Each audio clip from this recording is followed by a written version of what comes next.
necessary for the Senate to elect a president by reason of a vacancy in the office. Occurring otherwise, the clerk shall call upon the Senate to elect a president. The willing member must be proposed by another member of the Senate, and if the proposition is seconded, the clerk, if no other member is proposed, will declare the officer so proposed to be president of the Senate. Here's what's on the agenda. A bill shortly entitled Trafficking in Persons, Prevention, Suppression and Punishment Amendment Act 2021. This is an act to make provision for giving effect to the protocol to prevent, suppress, and punish trafficking in persons, especially women and children, and for matters connected therewith. That's according to the Ministry of Justice. The Trafficking in Persons, Prevention, Suppression and Punishment Amendment Act 2021 was given the nod in the House of Representatives on Wednesday, November 3. Minister of National Security Dr. Horace Chang, in closing the debate on the bill, described human trafficking as a heinous activity, adding that the amended act punishes human trafficking while deterring persons from getting involved in the criminal activity. While it is not yet a major activity in Jamaica, we are in a position where it could become another major risk to the state, and in providing the kind of funding to the criminal underworld we don't wish to have. The law really is designed to change the punishment, essentially, for those who are involved, to ensure that it provides a certain deterrence. That's what law enforcement is due to do. We are hoping that by presenting a legal framework in which the punishment is such that it deters the average from getting involved. We are accepting the recommendation that this should also apply to directors of companies who may have connived in allowing such activity to take place in the corporate body for which they represent. The amendment also makes a consequential amendment to Section 10 of the Child Care and Protection Act to remove the option of fine in lieu of custodial sentence. Also on the agenda, the State of the Nation debate continues with Senators Charles Sinclair and Sophia Frazer-Binns down to make their contribution. The State of the Nation debate is based on a motion brought by a government senator thanking the Governor General for the throne speech and seeking the approval of the Senate for the government's plans and programs within the different government sectors. Now, all senators are allowed to contribute to the State of the Nation debate. The debate gives cabinet ministers in the Senate an opportunity to address their portfolio responsibilities while highlighting government policies and programs. That's what's on the agenda. It should be noted that elements of the day's agenda can be changed or moved. Before we go, though, here are a few things you should bear in mind if you plan to attend a session at Gordon House. No visitor shall create any act of disorder within the precincts of the House. No visitor shall be admitted to the House without first obtaining an admission card. Visitors who remain within the precincts of the House during a suspension of the session are asked to keep silent. No photography, videography, or sketching of the proceedings is allowed, unless so authorized by the presiding officer. And there should be no smoking inside the parliamentary building. Stay with us. The proceedings will begin shortly. The next person in line, your friend at school or your co-worker, may have COVID-19 and not know because they have no symptoms. You, on the other hand, could be hospitalized for 2 months or more if you become infected. Is it worth it? Stay socially connected, but keep the physical distance. Stay 6 feet away and avoid a hospital stay. COVID-19 is not over. Protect yourself while protecting others. A message from the Ministry of Health and Wellness. If ever there was a time to take care of your mental health, it is now. Now, when your physical health so clearly impacts your emotional health. Now, when we need to talk and listen to each other. Now, when supporting each other means survival. Now, in a time of COVID-19, Speak up. Speak now. Beat COVID-19. Call 888-NEW-LIFE, 639-5433. We remain resilient in our fight. Thereafter. But I do wish to add my recognition to Mrs. Heather Cooke on a distinguished 20-year career here at the Houses of Parliament, including as only the second woman to hold the post of clerk to the Houses of Parliament. So now we will have had 3, which is to be celebrated. But Mrs. Cooke, as part of her distinguished service, was the second woman to occupy the position, and she did so with distinction. During her tenure, Mr. President, we would all recognize that she was known in both houses for her mastery of parliamentary procedure and her impartiality in the execution of her duties. And in that context, she must, of course, be lauded for her service and commitment to the parliamentary process, and indeed, not only here in Jamaica, but regionally and globally, as she served as Regional Secretary for the Commonwealth Parliamentary Association, the Caribbean, Atlantic, and Americas region. And we would all recall the professionalism and the grace with which she executed her duties in that regard, ensuring our participation on both sides of the aisle in the different CPA events, and ensuring that Jamaica's flag was always held high at the association. Mrs. Cooke believed firmly in making the legislative process both effective and transparent, and was supportive of all efforts to improve it. And she was also determined to equip herself and her staff with the requisite skills to support the work of Parliament in order to remain relevant in a changing environment. She was also, of course, known for her community involvement, and with a particular emphasis on outreach to the elderly, and for her sterling service. As you have correctly noted, Mr. President, Mrs. Cooke was conferred with the Order of Distinction, Commander Class, in 2017 by the Government of Jamaica. So it was indeed my pleasure to have worked with Mrs. Cooke over the years. When I first joined the Senate in 2009, she was always open, had an open door policy, always willing to give a word of guidance and a word of understanding about the processes and procedures. And I think back then we didn't have onboarding, we didn't have any orientation processes, but she was always willing to give guidance and to answer questions. So I've always been appreciative of her graciousness, her diligence, and her kindness in the execution of her duties to the Houses of Parliament, and of course, by extension, to Jamaica. So again, I add to yours, Mr. President, and to those of this chamber, my very best wishes to Mrs. Cooke in this, her retirement. I wish her continued good health, well-being, and of course, enjoyment of family during this period, and thank her once more for her service to Jamaica. Thank you, Mr. President.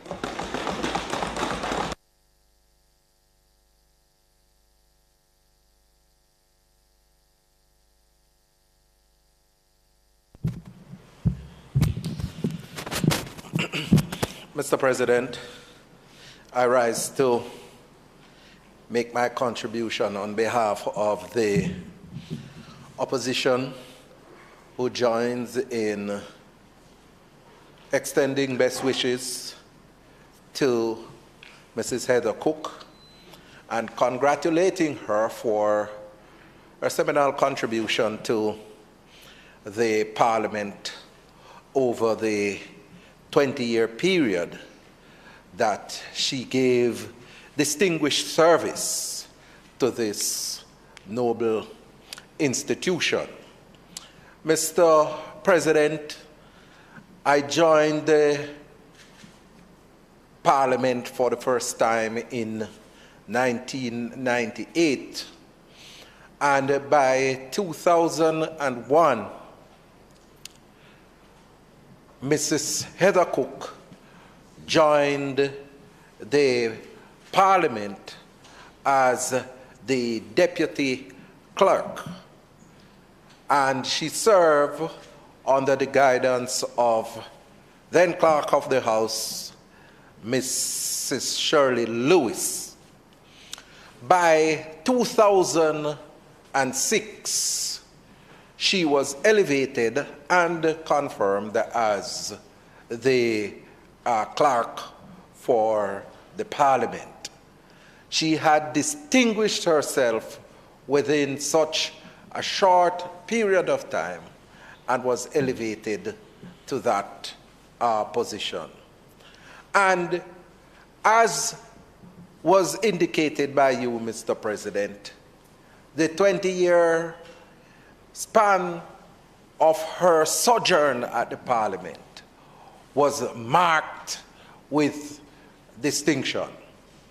And I cannot forget traveling with her to various conferences in the region and across the Commonwealth, where she was well recognized and well respected.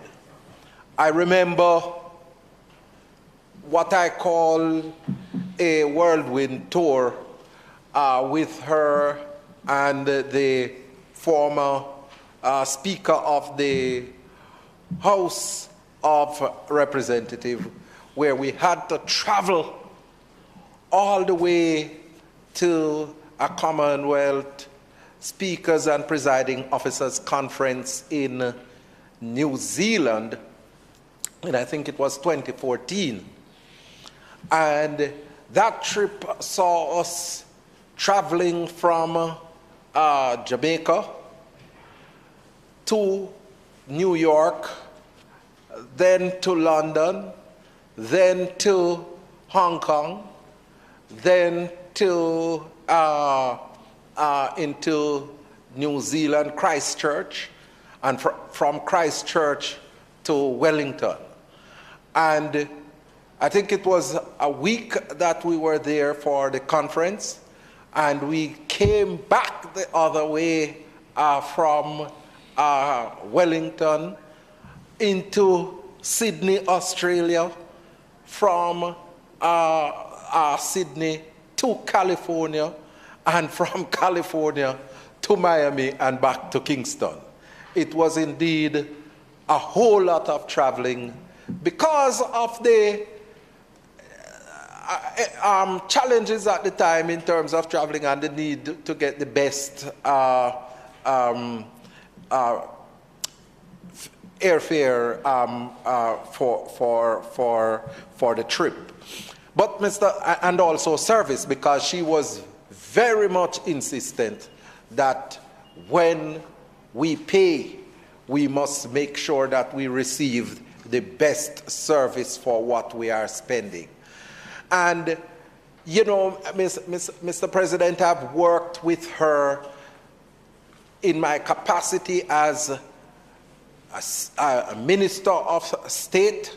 I've worked with her in my capacity as President of the Senate, and she was always diligent in executing her responsibility and was always prepared to give guidance based on her experience in the Commonwealth Parliamentary Association. She put the training that she received from the Commonwealth Parliamentary Association into practice in the Parliament.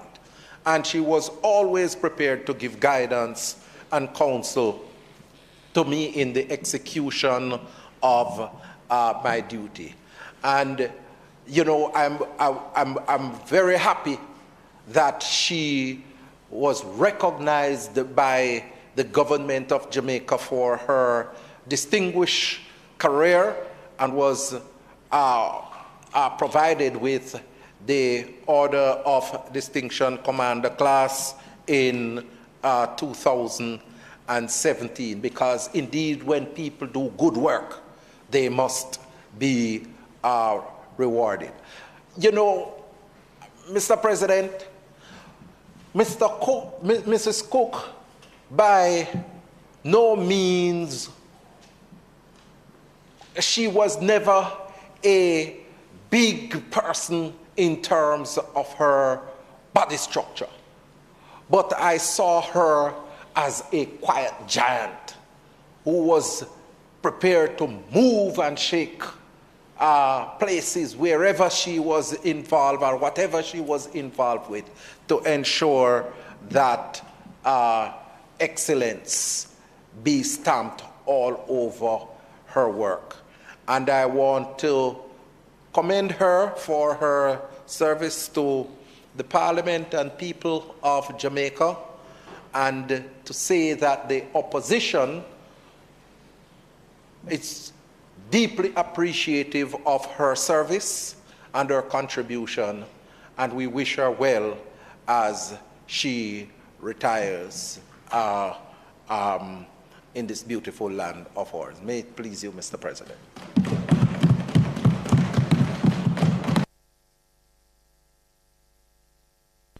Thank you, Senator Morris. Senator Gill. President, you know, I rise to lend my own contribution to the sentiments that is being expressed by someone who has done a remarkable job for this Parliament. You know, the role and function of the Clerk of the House is an awesome responsibility. That person who is the administrative leader of Parliament, the person who assists those who presides over the Parliament, the person who pulls things together, you know, the bills, the report, the interfacing with ministries and agencies, and holding this team together. Heather Cooke was the engine of this Parliament, and she played that role exceptionally well, and she must be commended for it.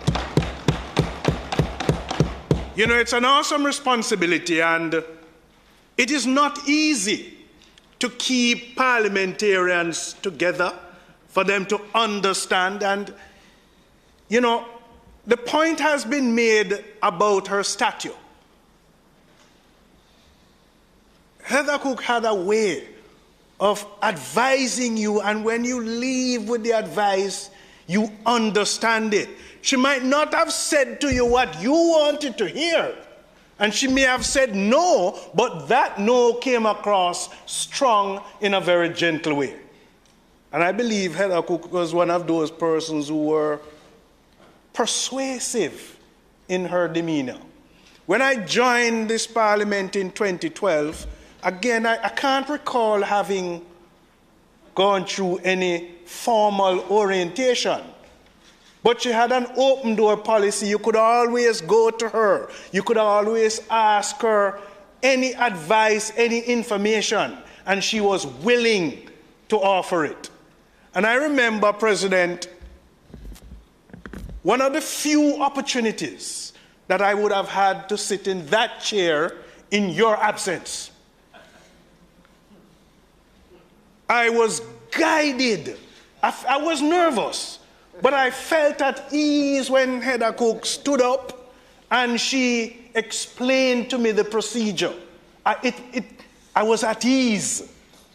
And I never forget the first time, remotely so, President, when I had the opportunity to sign the passage of a bill in your absence again.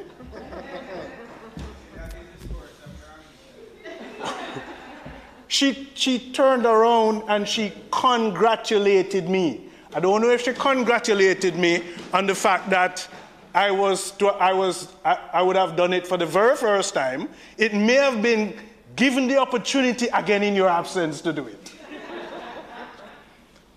But one of the things I liked about Mrs. Cooke is her mannerism, calm, soothing. And she made you feel at ease when she was advising you on any matter. And she may not want to say it, but I will say it to myself. She made me feel that I was one of her favorite parliamentarians. That is how Heather Cooke make you feel. And so, President, it's commendable that someone with such a small stature, small feet, would have left a big footprint in this parliament. And I want to use the opportunity to commend and congratulate her for the tremendous work that she has done as serving in the houses of both parliament. May it please you, Mr. President.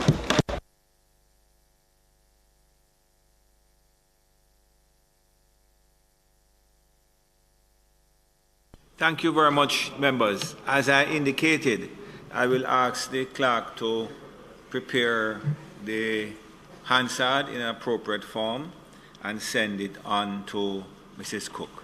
And just before we commence or begin the actual business of the day, I have to just bring to the attention of the members of the Senate the following. I observed an Instagram account which appears, and I use the word appears, for all intents and purposes to be an official People's National Party account, which features the posting, features Senator Morris and Senator Bunting making an allegation concerning the Houses of Parliament.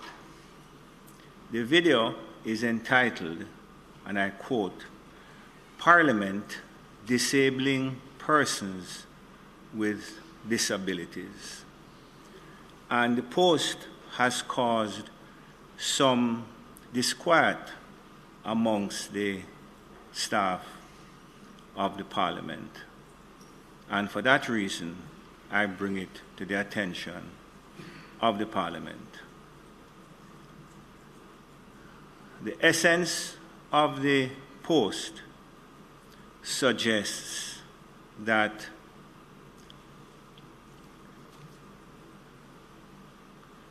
the Parliament, the staff of the Parliament, have failed in their duty to the responsibilities which they have to each and every member of the Senate to ensure that they are given information to which they are obliged to have. I must say that I looked at the video carefully, and it is obvious that it is doctored and presented in a particular way, so that I say without hesitation that it is not something that, without more, I could ever ascribe to Senator Morris or Senator Bunting, but it does convey a message which is disingenuous to the extreme. The message that it conveys is that the office of the clerk, the officers of the Parliament responsible for technology have failed a particular senator with a disability who requires his information to be presented to him in a particular form. I am to inform this Senate, and indeed the wider public who may be interested, that the entitled video, "Parliament Disabling Persons with Disabilities," is misleading and erroneous. I indicate that the method by which, on each and every occasion that Senator Morris is to receive documents, it follows a specific form as it relates to bills. 1. Once the lower house has approved the bill and it is sent to the printing office, the relevant officer of the Parliament, on receipt of the document from the printing office or from the assistant clerk, converts the document to Microsoft Word. 2. The document is vetted by the clerk. 3. The document is then sent by email to Senator Morris and is copied to the assistant clerk to ensure that the document has been sent. The document is sent to the Senator's personal Gmail account, as well as to the Senator's official parliamentary email address.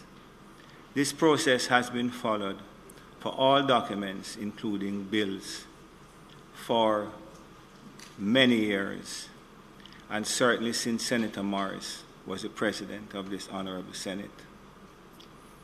For my purposes, I add, it's not a part of what I have noted here.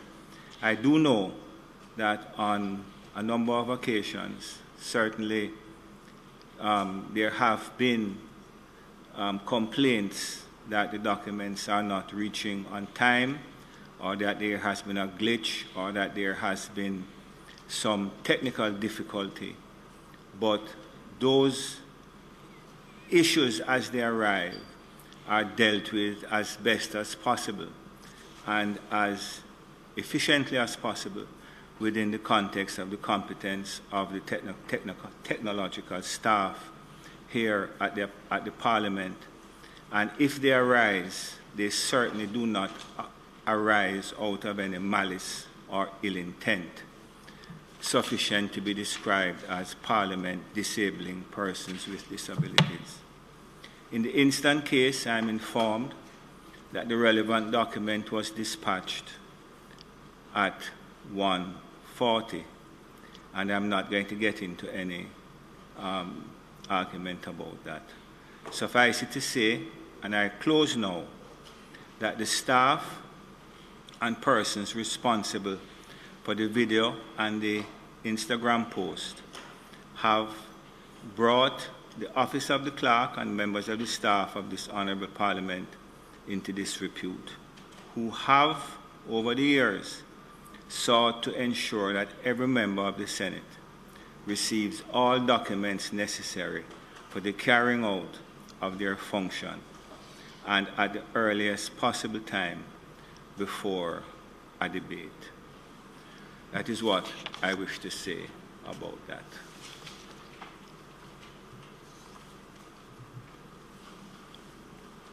Statements by ministers. Announcements.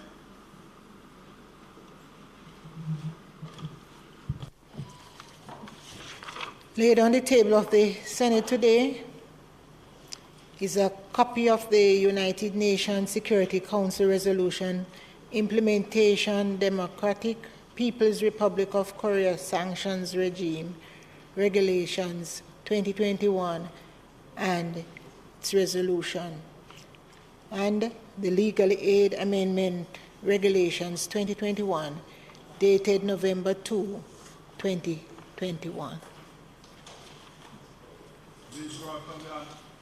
Bills brought from the Honourable House of Representatives.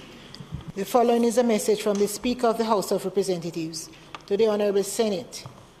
I have the honour to advise the Honourable Senate that on the 10th day of November 2021, a bill entitled An Act to Amend the International Corporate and Trust Services Providers Act to regulate domestic trust service providers and domestic corporate service providers, to change the name of the Act to reflect the foregoing, to incorporate provisions which serve to deter the use of business operations under the Act for the purpose of money laundering, the financing of terrorism, and the proliferation of weapons of mass destruction, to require service providers to observe customer due diligence requirements, maintain accurate records and systems of internal controls, and to provide for connected matters, was passed in the House of Representatives.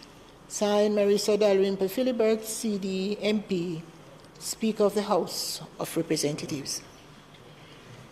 Mr. President, I signify my willingness to take charge of the bill. Thank you.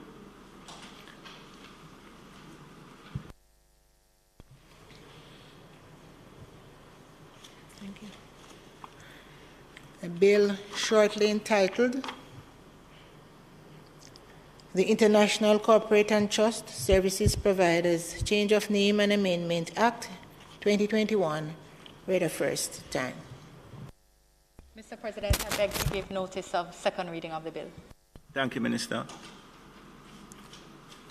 Sit, Madam Clerk. Petitions, papers, reports from committees, notices of motions given orally. Mr. President, I beg to give notice that at the next meeting of the Senate, I will move the United Nations Security Council Resolutions Implementation, Democratic People's Republic of Korea Sanctions Regime Regulations 2021 Resolution.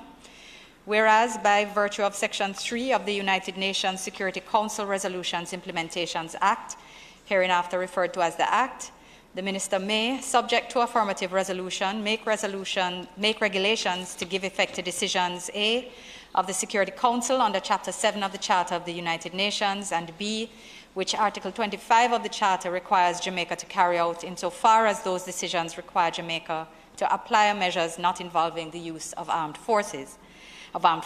And whereas decisions of the Security Council under Chapter 7 of the Charter of the United Nations require Jamaica to apply certain measures not involving the use of armed force in respect of the Democratic People's Republic of Korea, and whereas on the 8th day of November 2021, the Minister made the United Nations Security Council Resolutions Implementation, Democratic People's Republic of Korea Sanctions Regime Regulations 2021, now therefore be it resolved by this Honourable Senate as follows.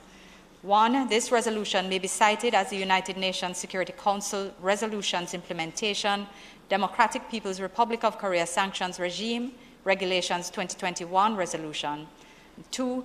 The United Nations Security Council Resolutions Implementation, Democratic People's Republic of Korea Sanctions Regime Regulations 2021, which were laid on the table of the Senate on the 12th day of November 2021, are hereby affirmed. Mr. President, I beg to give further to give notice that at a later stage today, not again. Thank you. Mr. President, I beg to give notice that at the next meeting of the Senate, I will also move Agricultural Loan Societies and Approved Organizations Act 2017. Under that Act, the Agricultural Loan Societies and Approved Organizations Regulations 2021 Resolution.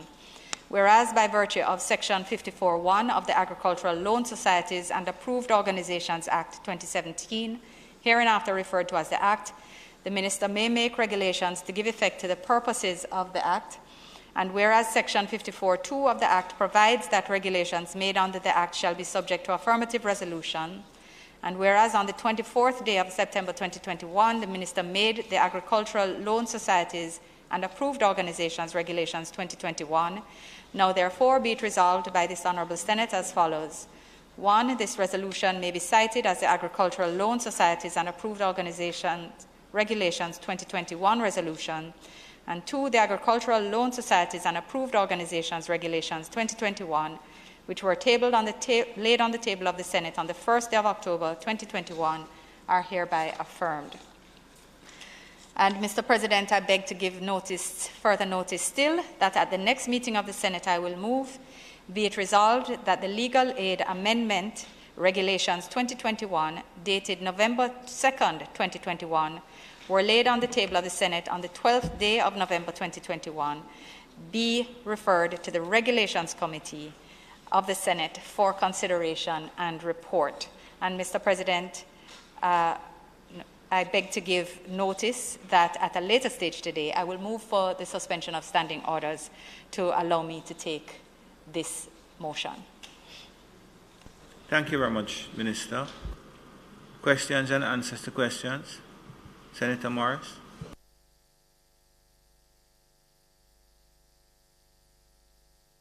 Minister responded to some questions tabled in my name and indicated that the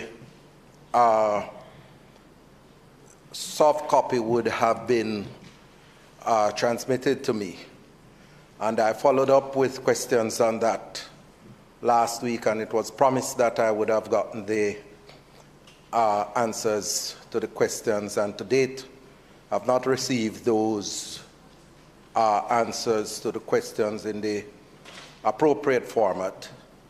and I wish to find out what is the situation with the soft copy that I have requested and should have been provided to me so that I can fulsomely respond if so required. May it please you, Mr. President. Mr. President, I can only say that I requested that they be sent from the first day on which they were taken, and when Senator Morris raised the issue, I raised it again, and I was assured that it had been sent, and if it had not been sent, it would be sent. And that was last week. So I would have to just ask the clerk to verify for me for that information to be shared. Yeah, could you just follow it up for me, please? Senator Morris, I'll undertake to follow it up as well and ask the clerk to do so. Thank you, Mr. President. Motions that may be made at the commencement of public business requiring notice. Motions relating to the sitting of the Senate. Motions for leave to introduce bills. The presentation of bills without the leave of the Senate first obtained. Public Business Minister. Thank you, Mr. President. Mr. President, the first order of business is that I wish to beg for the suspension of standing orders to allow me to take the motion notice of which I gave earlier, and that is the notice in respect of the legal aid amendment regulations, that they be submitted to the Regulations Committee. Members would have heard the question. Those in favor? Against? Ayes have it. Thank you, Mr. President. Might the motion be approved? Members would have heard the question, the legal aid, the motion relating to legal aid regulations. Those in favor? Against?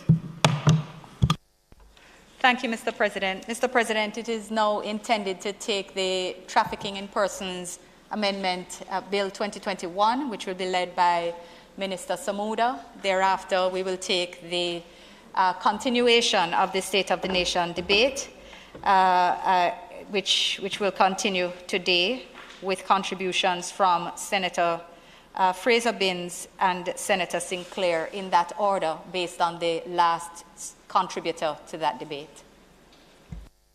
Thank you very much. So you're going to take Senator Minister Samuda first, then we'll continue. Minister Samuda, go ahead, please.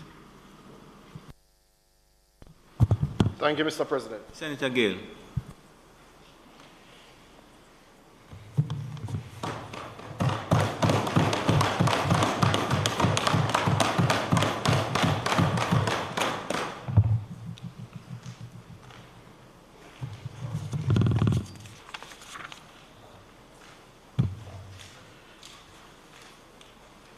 Mr. President,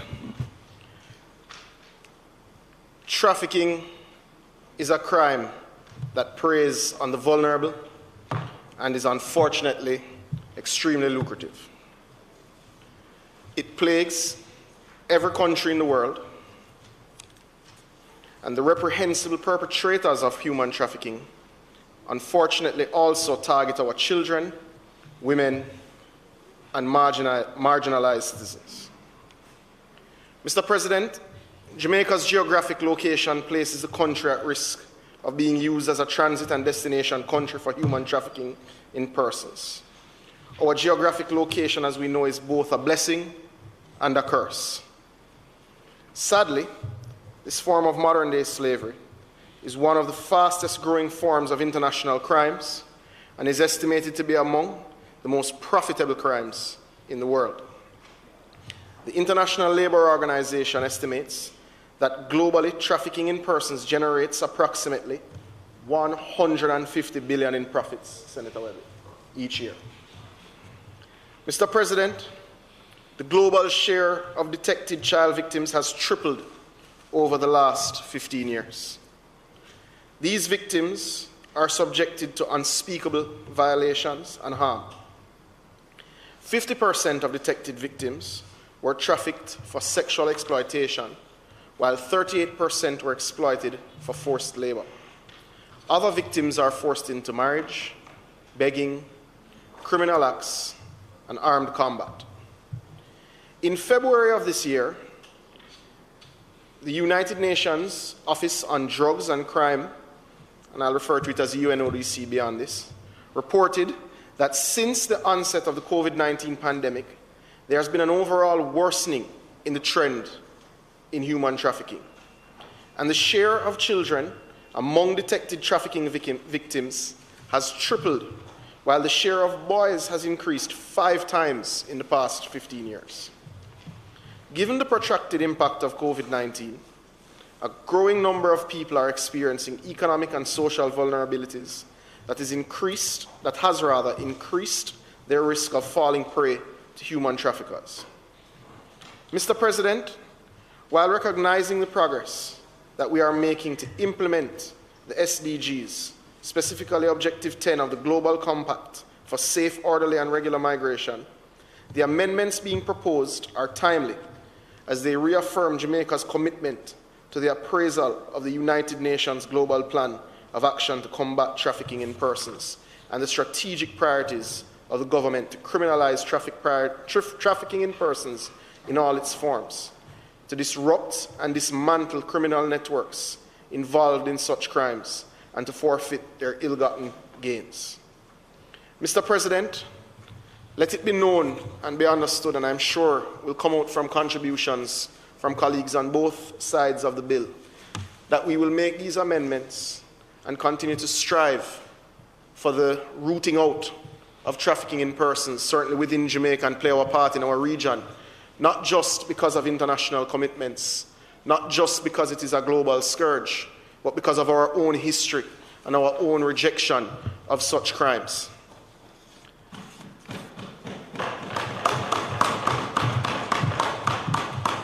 Mr. President, Jamaica's Trafficking in Persons Prevention and Suppression and Punishment Act was passed in 2007 and amended in 2013 to increase the penalties.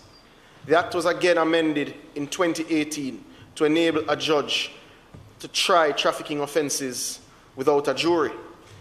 I think, Mr. President, if we consider our history in trying to manage this global scourge since 2007, a fair point would have to be made that many within the bureaucracy have worked tirelessly to ensure that we continue to make a more robust framework to deal with this issue.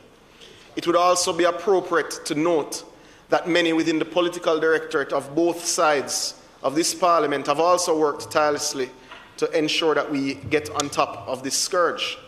And in mentioning 2013, I believe it would have been in the following year, in 2014, Senator Bunting, I believe you would have been there, though the head of the NFA ITP would have then been with Justice, but I know your ministry at the time would have worked tirelessly on it also to acknowledge that that work from 2007 continued across administrations, led by, I think, now President of the PNP, former Senator Golding, and yourself, would have also borne some fruit with the amendments in then, and we'd have seen our rankings in this area improve at that point.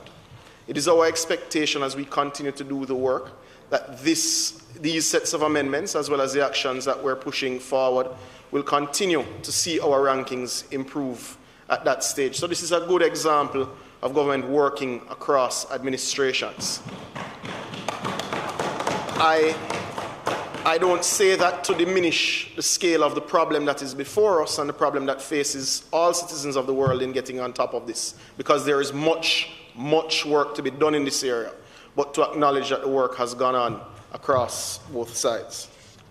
The amendments proposed in the Trafficking in Persons Prevention, Suppression and Punishment Act are based on the need to create an anti-human trafficking regime that discourages and promulgates deterrence of the offenders and recidivists. Given the global reach and lucrative nature of human trafficking and its imminent threat to our people, the government has taken the decision to proceed with the amendments to the Act to remove the option of fines as a penalty for certain offences that are egregious in nature. The government is also amending the Act to increase fines for the offence of threatening, obstructing a constable from $250,000 to $1 million, colleagues. Additionally, the amended Act creates a provision that empowers the minister by order subject to affirmative resolution to make amendments to monetary penalties in the Act. Mr. President, the bill was tabled in the House of Representatives on October 26th and passed on November 3rd with 2 amendments. It is my hope to have, and my expectation, to have bipartisan support this morning as we debate this piece of legislation. I wish to also, at this point, colleagues, pause to acknowledge the members of the drafting team, members of LRD, members of the Attorney General's chambers, because it's not often that you have a bill passed in 2007 be reviewed and amended. This will make 3 times, Mr. President. So I acknowledge the CPC, LRD, the Attorney General's chambers, and all that have worked to ensure that this bill continues to build a more robust structure. Mr. President, allow me to now take the Senate through the clauses of the amendment bill. Clause 2, amendment of Section 4 of the Principal Act, Trafficking in Persons. Section 4 of the Principal Act, Mr. President, is amended in subsections 6, 7, and 8A by deleting the words to a fine or to such a fine and imprisonment wherever they appear. Based on the heinous nature, Mr. President, of these offences, comparative to offences under the Sexual Offences Act of 2009, which constitute offences deemed similar in nature, only custodial sentences have been imposed. Therefore, subsections 6, 7, 8, and 8A are amended to remove the option of a fine, since this would not be an appropriate penalty in lieu of a custodial sentence. Clause 3, amendment of Section 5 of the Principal Act, offences by bodies corporate. Section 5 of the Principal Act is amended in subsections 1 and 2 by deleting in subsection 1 the words to a fine or to imprisonment for a term not exceeding 20 years or to both such a fine and imprisonment, and substituting these words with to the fine specified in subsection 2. In subsection 2 by deleting subsection 2 and substituting therefore the words where the court is satisfied that a director, manager, secretary, or other similar officer with the management of the body corporate, having regard to the nature of functions in that capacity and to all circumstances, A, connived in the commission of an offence under subsection 1 to a term of imprisonment not exceeding 20 years. B, failed to exercise all diligence to prevent the commission of the offence under subsection 1 to a fine. This amendment was proposed in the lower house and approved in that chamber within the context of application to directors for any other such persons involved in the management of a corporate body who may have connived in allowing such activities of the trafficking in persons to have taken place to a penalty of a custodial sentence. Additionally, Mr. President, this amendment is inclusive of the civil jurisdiction wherein failure by the directors or any other such persons involved in the management of the corporate body may be submitted into the jurisdiction of the court to a fine when failing to exercise their diligence in preventing the commission of the trafficking in persons. These amendments thereby encapsulate both the criminal and civil jurisdictions when establishing the burden of proof pertaining to the involvement or duty of care to be exercised by these relevant persons within these corporate bodies in the commission of the trafficking in persons, Clause 4, the amendment of Section 15 of the Principal Act, offence of threatening or obstructing a constable. Section 15 of the Principal Act, colleagues, is amended by deleting the words 250,000 and substituting the words with 1 million. This amendment is proposed within the context of updating the monetary penalty for offences relating to threatening, assaulting, or obstructing a constable in the execution of his duties. The bill proposes a fine not exceeding $1 million, and in default of payment of the fine, to a custodial sentence not exceeding 6 months.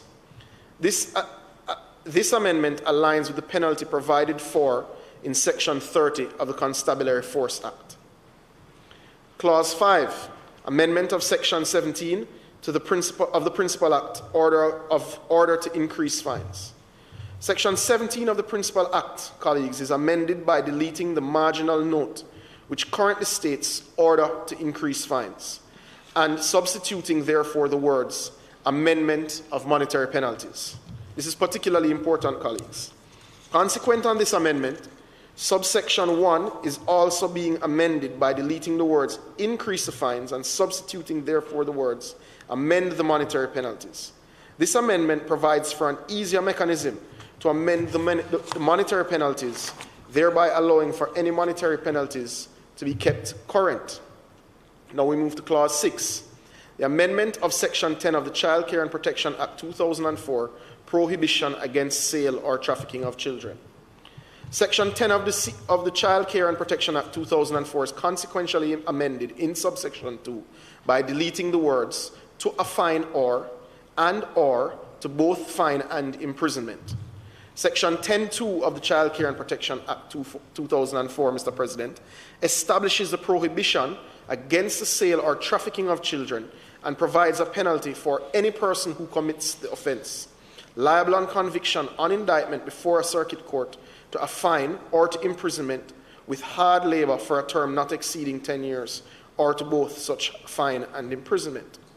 In light of the zero tolerance policy established within the Trafficking in Persons, Prevention, Suppression, Punishment Amendment Act 2021, this proposal seeks to establish consistency across legislation.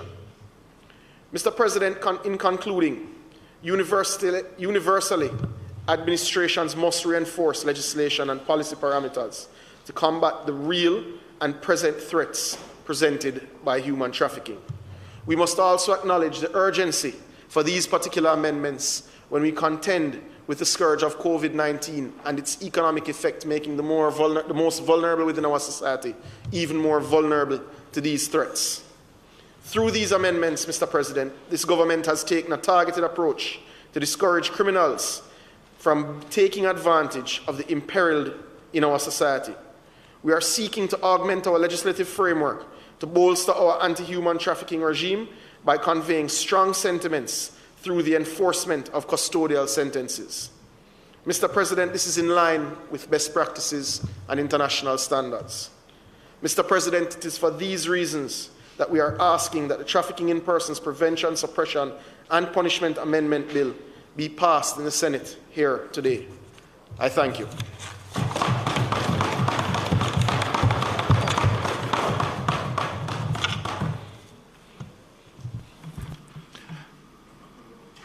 Thank you, Senator Samuda.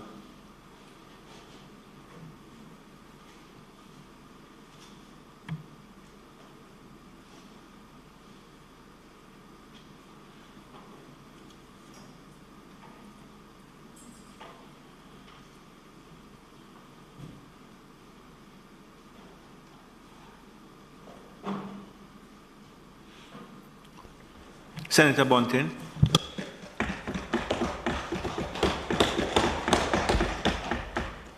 Thank you, Mr. President. And let me say up front that the opposition does indeed support this particular amendment to the Trafficking in Persons Act. But we have also worked in one accord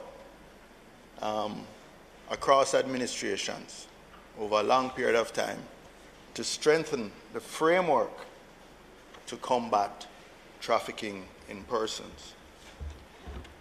I recall, I believe it was sometime around 2014-15 when we established the Office of the Rapporteur, and the Children's Advocate was appointed the Rapporteur at that time. And I believe that office has issued a number of reports on the progress we've made in combating that. And indeed, 1 year, my own daughter worked in the Office of the Children's Advocate and contributed to the production of that report in that particular year, something which I feel quite proud of as a father. Mr. President, the amendments which remove the option of the fines in lieu of certain custodial sentences imposed under the Principal Act, as well as the Child Care and Protection Act, are welcome and are necessary at this time. We understand the importance of preventing and suppressing human trafficking and punishing those who commit such evil acts. We are pleased that the amendments to Clause 3 of the bill, as recommended by the Leader of the Opposition in the House, were accepted there.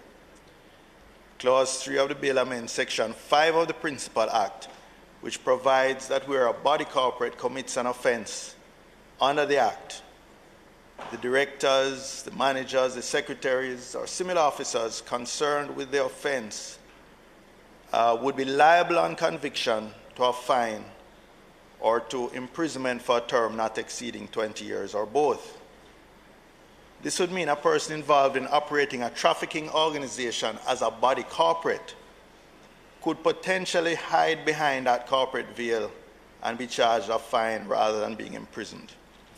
This was inconsistent with the amendments to Section 4, subsection 6, 7, 8, and 8A, where the option of a fine was removed. And so we are pleased that the Minister has brought Section 5 of the Act within those broader range of amendments. The recommendation was made by the Leader of the Opposition to remove paragraph B of Section 5.2 in the bill that was brought to the House, which criminalizes individuals affiliated with a body corporate who would have been brought under the Act for failing to exercise due diligence in preventing the commission of an offense under the Act.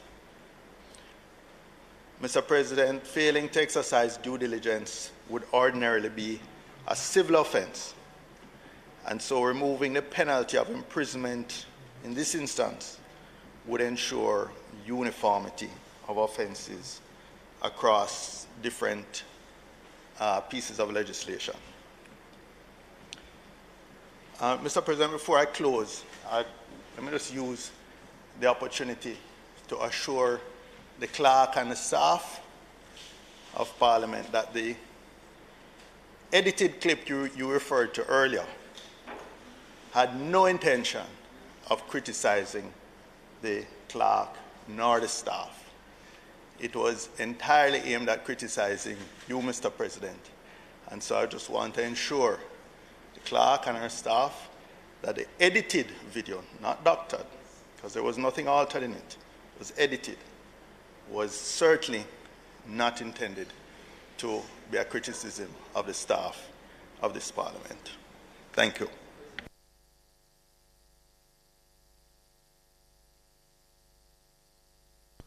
You know, I really never had an intention of saying anything else about it, you know. But the video itself has a particular entitlement. It never says president. It wasn't said in the cut and thrust of the political debate to say the president did this. It said the Parliament. And that is where the problem is. And I don't know what anybody expects. But as the President of the Senate, for the discomfort that has been caused to the staff, I, as the President of the Senate, will apologize to them on whosoever behalf, because I know that it hurt them. So, Madam Clerk, hurt me? You don't hurt me. Madam Clerk, I, as President of the Senate, I apologize for any discomfort you caused. And I ask that you convey to the technical staff, especially Mr. Merrick Brown, my apologies.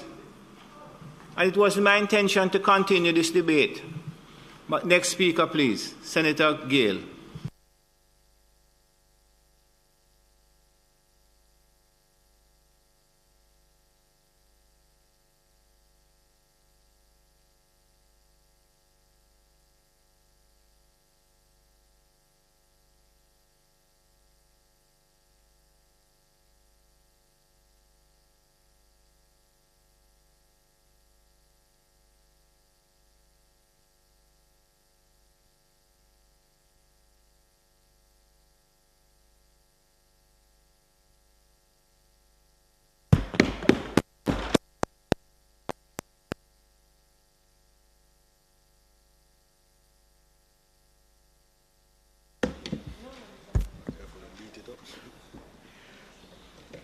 President, there's a saying, that we must never judge a book by its cover.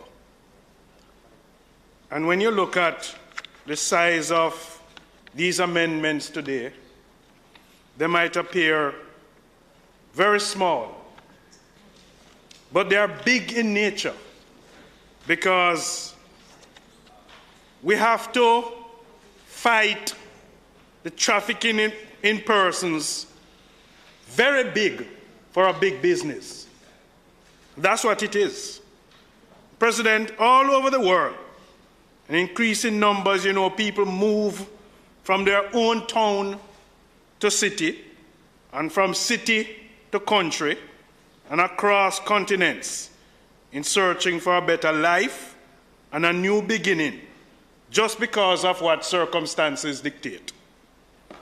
And while many of them succeed, despite the hardships in finding new employment, some are coerced into work that they have not chosen voluntarily.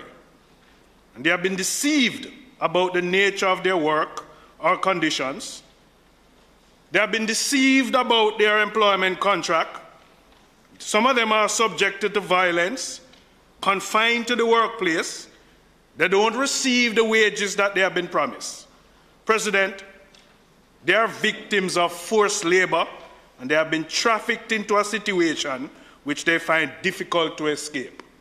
That is something that as a country, as a parliament, we must seek to eradicate. We must seek to fight against. President, this trafficking has become a global enterprise.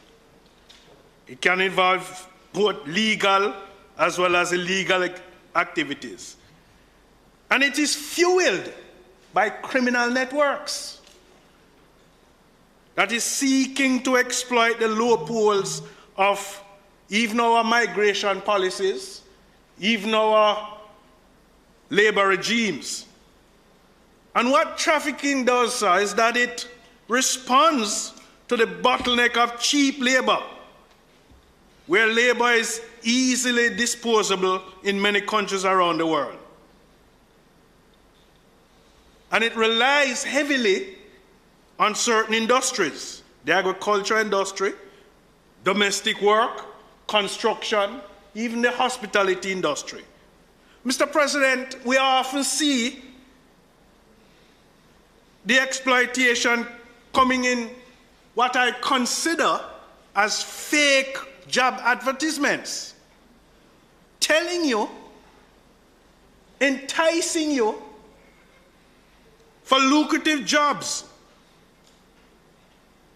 because that's what they appear to be. And they are fake, asking for little or no work experience. They provide housing, they provide a travel opportunity, they provide visa and green card, and they lure individuals into this false expectation. President, it is highly a profitable industry. And it's hard to detect because trafficking is really a hidden crime. We have limited data on how it operates, and therefore, we have limited means of tackling it. And President, sometimes, most often, the punishment in the eyes of the trafficker, the punishment is worth the crime. because the laws and penalties appear lenient.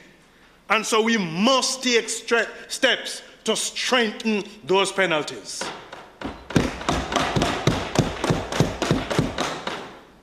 You know, it has been reported that over the last 5 years or so, human traffickers exploit domestic and foreign victims in Jamaica. Traffickers exploit victims from Jamaica to abroad. We see the prevalence of sex trafficking of our Jamaican women. Sometimes the report suggests that children, including boys, are part of it, that they work in either nightclubs, bars, massage parlors, even private homes. And local observers believes that the trafficking operations have become more clandestine in nature as a result of the pandemic. Traffickers increasingly use social media platforms and these false job offers to recruit their victims. And President, truth be told, you know, some communities are vulnerable to the trafficking and the forced labor of our young people. The inner city communities, those poor and poverty-stricken families, they are the ones that are increasingly exposed. Because in some of these instances, these areas are controlled by dons that exploit the situation.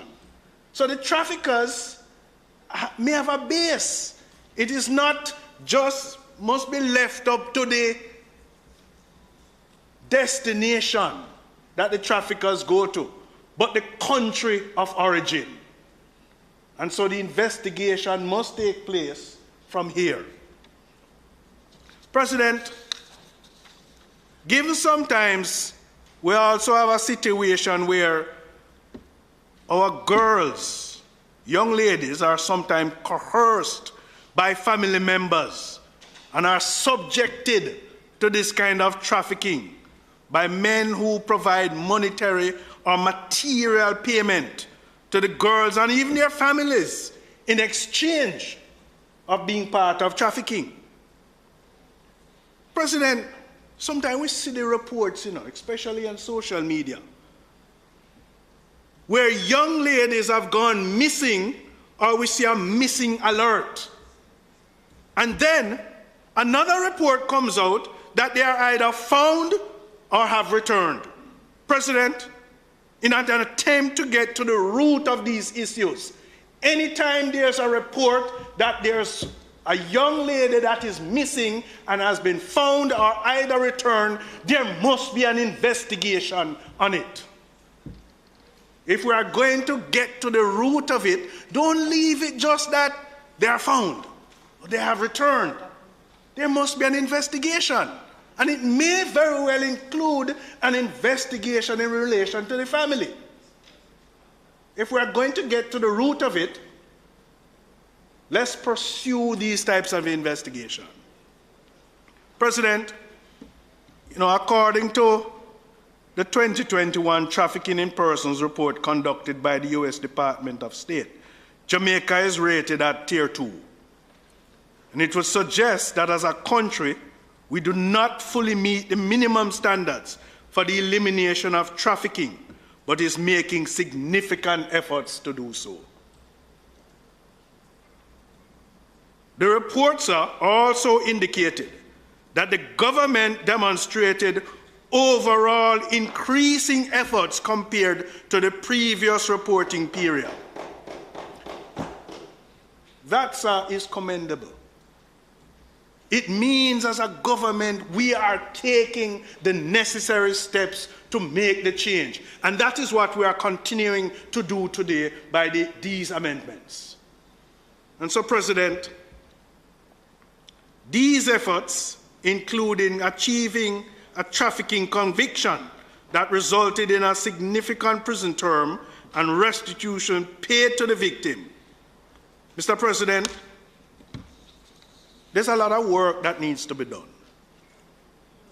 And if we move assiduously to combat this hideous monster known as trafficking, it's going to require very collaborative and cohesive effort and a lot of coordination. It's not something that a government can do on its own. The good thing about it is that it is a shared responsibility demonstrated by work of both administrations. This is something that we are working together. And Jamaicans must know that we are working together to eliminate this problem. President, we also, one of the key things is that we must adopt and fully implement an agenda to train all those officials who have to interface and participate in this monster. The investigators, the social workers, the police, border controls. Mr. President, we also need to increase funding and human resource to ministries, departments, and agencies responsible for trafficking victims and the protection service. I want to suggest, President, because as a trade unionist, I want to suggest that a major cause of human trafficking is the lack of decent work, especially in some countries where it is predominant. And the promotions of gainful employment, skills training, education is therefore a central pillar of the strategy against human trafficking. President, we have to prepare our society to be employable so that they are not exposed to these vicious crimes. And so, employment-based measures against trafficking have to be linked to our wider development goals. It can't be a situation that we are dealing with this monster today in isolation. It has to be part of a targeted approach, dependent on other supported initiatives. So I want to put it to my colleagues in the Parliament that employment creation, education, and the development and training of our, especially our young people, is one of the ways, fundamental ways to eradicate this monster. And if they are educated and they are trained and they are certified and developed, it will minimize the risk of being lured into this as an alternative. And Mr. President, these measures they can be very costly, but they go well beyond just targeted anti-trafficking interventions. President, the trafficking and reintegration of some of these victims is also important. So they go away. You find that they are part of being trafficking and they are sent home. And they come back into the situation by finding no alternative. And so again, they are exposed to the risk of that level of exploitation. And so, President, it is therefore important that we have to talk about this. It can't be just a debate today inside the Parliament. It is going to require a debate outside that includes major stakeholders that can assist the process. And so,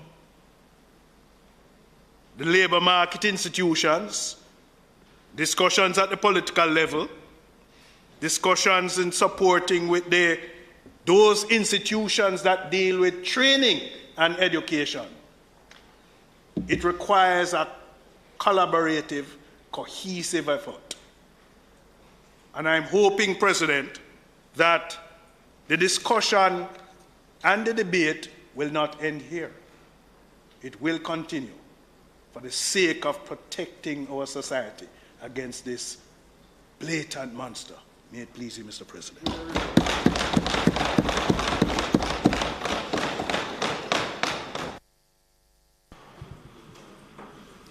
Thank you, Senator Gale.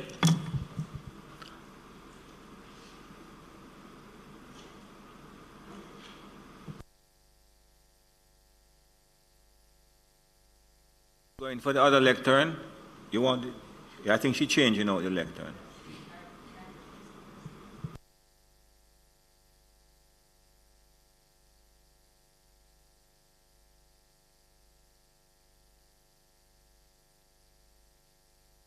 Thank you very much. I recognize you, Senator Scott Motley.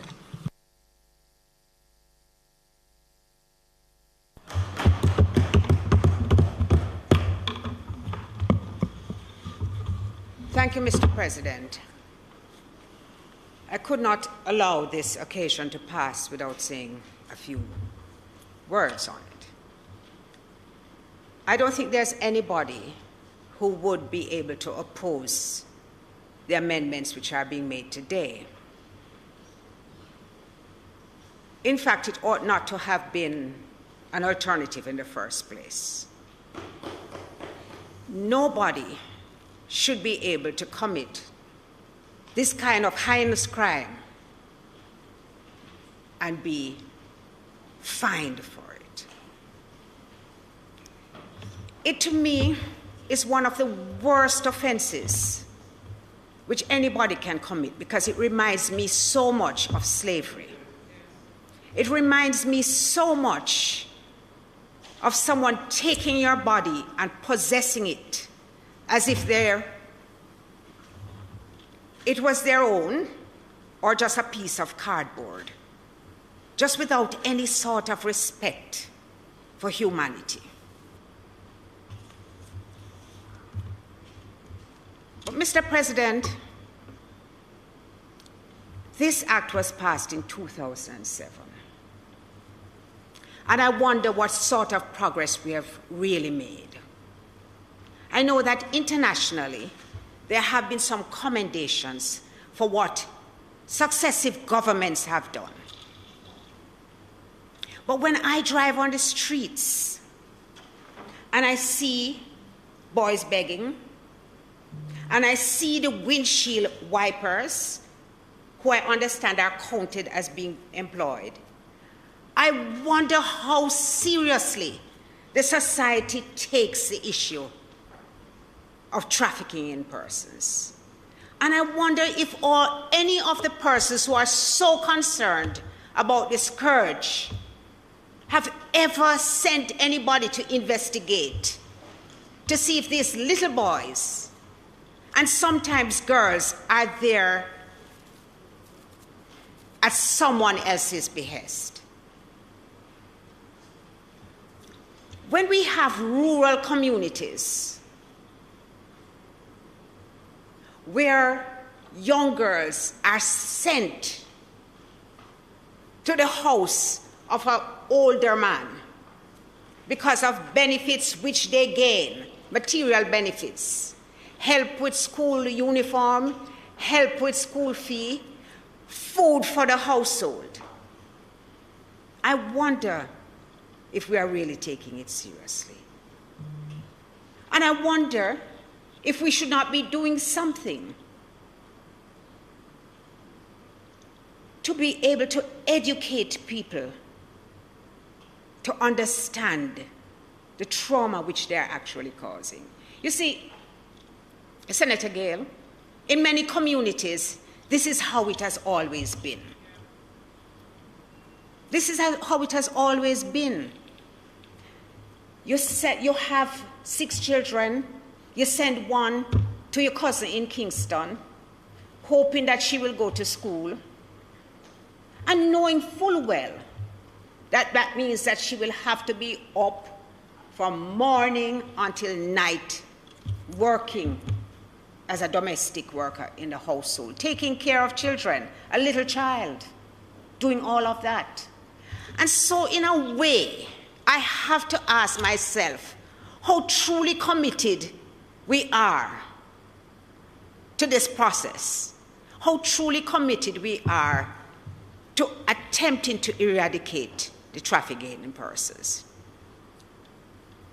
For some men, it is inconceivable that when they go to a strip club or a massage parlor, they're part of trafficking in persons, because they're just having a little fun. You know, they take it so lightly. In fact, when this bill was being debated in 2007, I think it was, some remarks were being made by men who couldn't understand, I mean, what is this fuss about? Pardon me?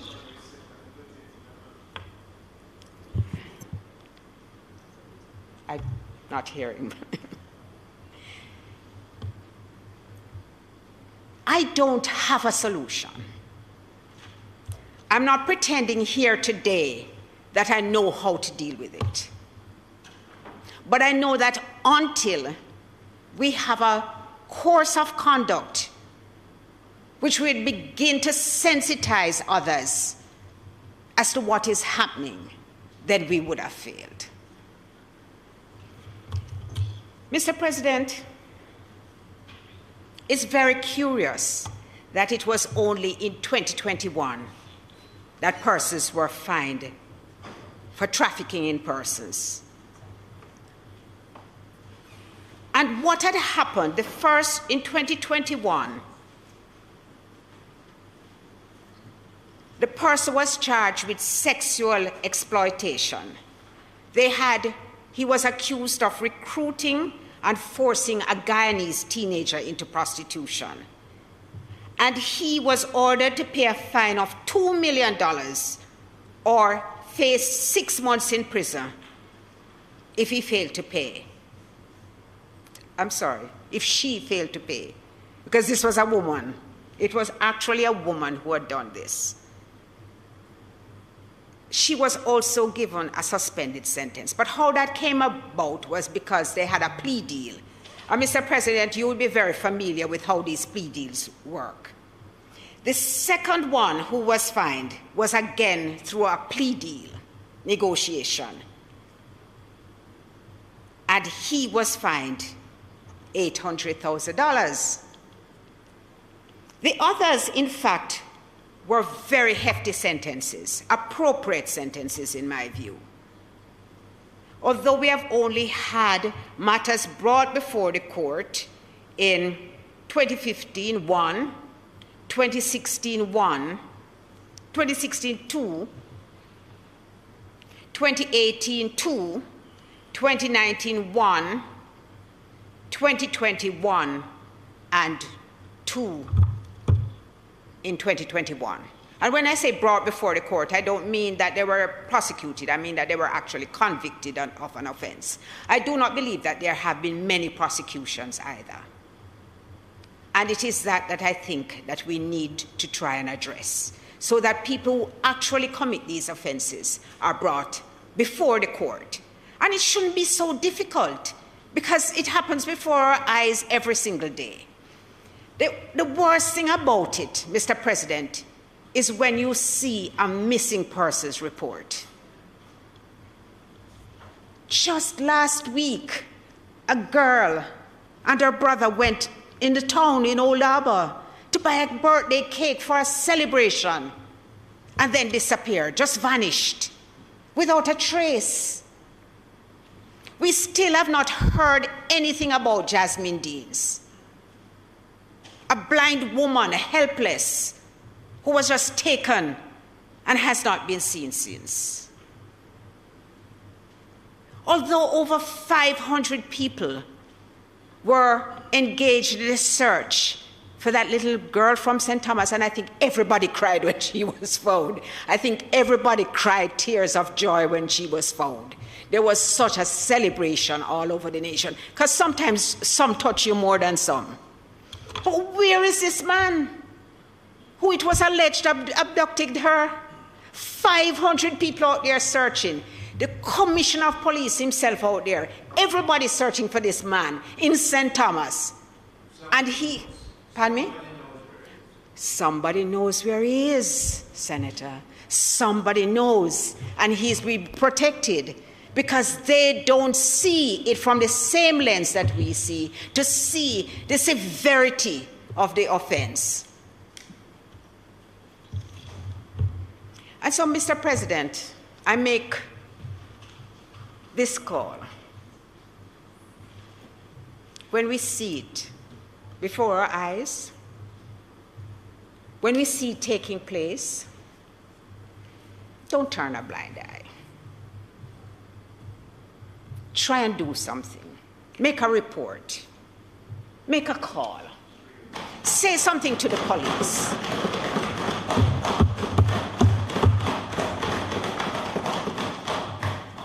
And if we think that in a community, as did somebody said a few weeks ago when a 14-year-old girl was impregnated by a much older man, I can't say anything because it's not really my business and people will vex. Perhaps we need to send out some social workers in areas where we know it is taking place to try and lift up the community. I was told the other day that there's actually a community where it is almost standard that the men take the young girls in. Almost standard. Nobody thinks it's a problem. How can we show Jamaica, how can we show that it is a problem? How can we remind them of all the documentaries which we have seen where people have been enslaved and beaten and exploited? How can we show them that when persons are lured with an offer of employment and end up as a go-go dancer, that something is wrong with that? Maybe the men need to boycott the strip clubs. Minister, do you think there would ever be a day when we would see that?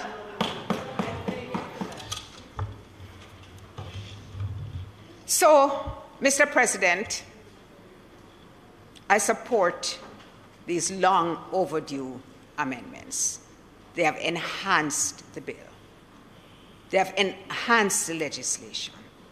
But I'm saying there are empty words written on a paper if we don't put some force behind it. And I implore parliamentarians to find a way to do this, if it pleases you.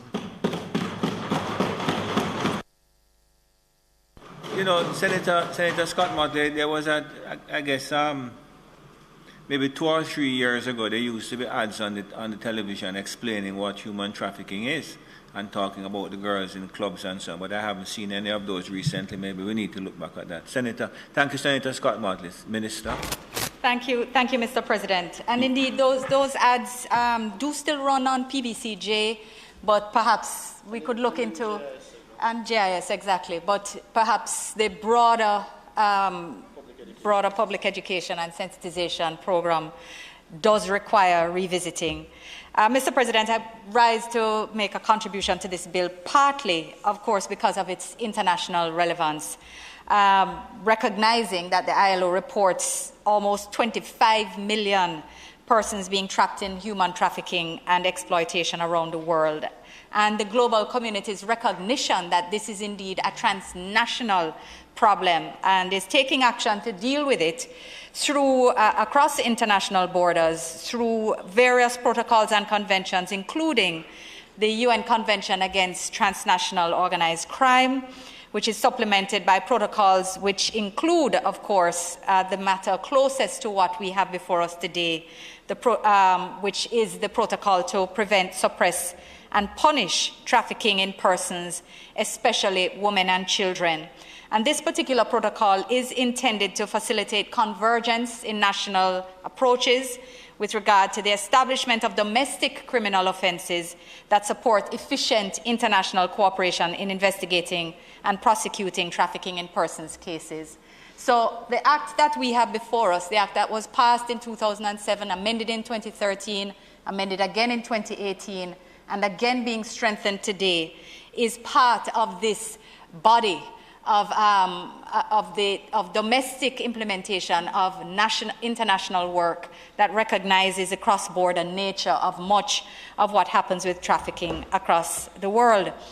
And I just want to make the point that the amendments before us are particularly important for enforcement because of the lucrative nature of trafficking, which has been referred to by both Minister Samuda and Senator Gale. The global value of over $150 billion annually in terms of illicit profit from trafficking. And the per person earnings, Mr. President, and that is where the analogy with slavery comes in, Mr. President, the per person profit that is attached to trafficking, Mr. President. It is painful, and it is why it is important for us to make the amendments that are before us today, because if you cannot hit people in their pockets sufficient for it to be a disincentive, Mr. President, then you must lock them up. It must be that the punishment that is available, whether carried out by a corporate entity, whether carried out by an individual, that they are liable to imprisonment as a result of these heinous crimes, Mr. President. And the fact is that it is important to look at it not only in the individual but in the corporate sense because of the very point raised by Senator Gale earlier. The fact that these incidents often occur under the cover of legitimate enterprise, legitimate employment. And it's why it is important for us to educate people around what trafficking is.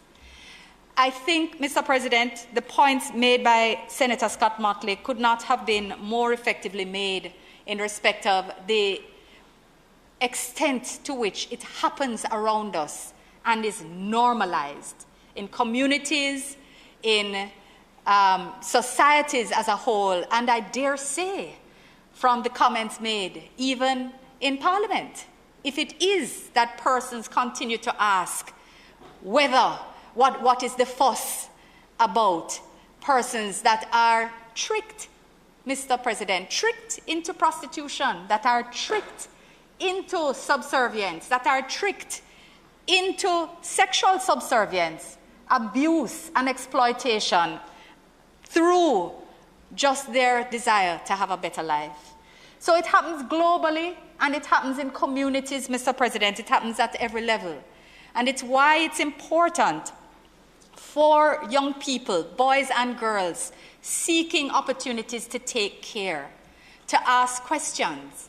And if it is that you're going into a situation where you don't have a support structure, you're not going to another family member, you don't necessarily know anyone, an opportunity that seems too good to be true, to go overseas, not costing you much, somebody promising to cover everything for you and they never met you yet before in life, take sleep and mark that if it looks too good to be true, it is too good to be true.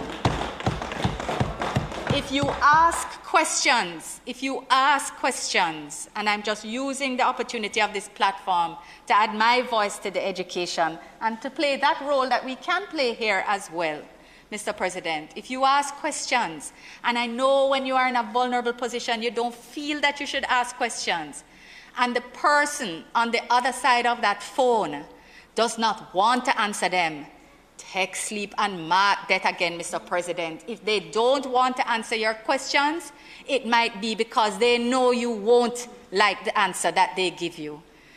If you are going to protect yourself, you may think that times are hard, but they can be worse. They can be worse if you are trafficked.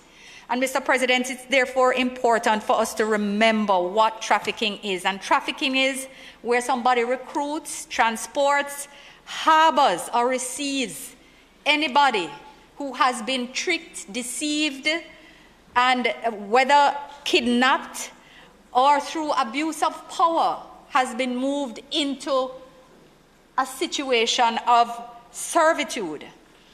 Mr. President, any of those acts are part of trafficking, whether it's transported, whether you're harboring somebody, and harboring is when you just don't tell anybody about what is happening. You allow the young girls to be kept in the small room that you have around the back of the house, and you get a money every week, and you just don't say anything to anybody. But you know that it don't have any window, and it's 5 girls in there, and you don't know what happens because you hear that they leave at night and they come back again, and you don't ask any questions. That is trafficking. You are playing a role. It is not okay, and you are not innocent in the crime. And Mr. President, the fact that we're making sure that a fine here is not an option for these heinous crimes is what is so important, that there is no option to find somebody who will pay you so that you can continue doing your dastardly deeds. So, Mr. President, I just wanted to rise very briefly to say that this is an important part of the global effort to improve how it is that governments like ours, that nations like ours, do their part to try to reduce trafficking. And part of it has to be the disincentive by enforcement. The other part has got to be education, as has been raised earlier. We have to do more in that regard. It is important that we try to use all the avenues of sensitization to make this happen because it has been so normalized. So we have to look at our messaging as well. And I know that the minister is thinking about these things and looking at how we can do even more than has been done, that has been recognized in our international assessments as well. And Mr. President, just noting the statistics in respect of 1 in 3 victims being children, the majority being girls, women and girls are trafficked, but that the minister has advised that over the pandemic, the number of boys trafficked has increased 5-fold.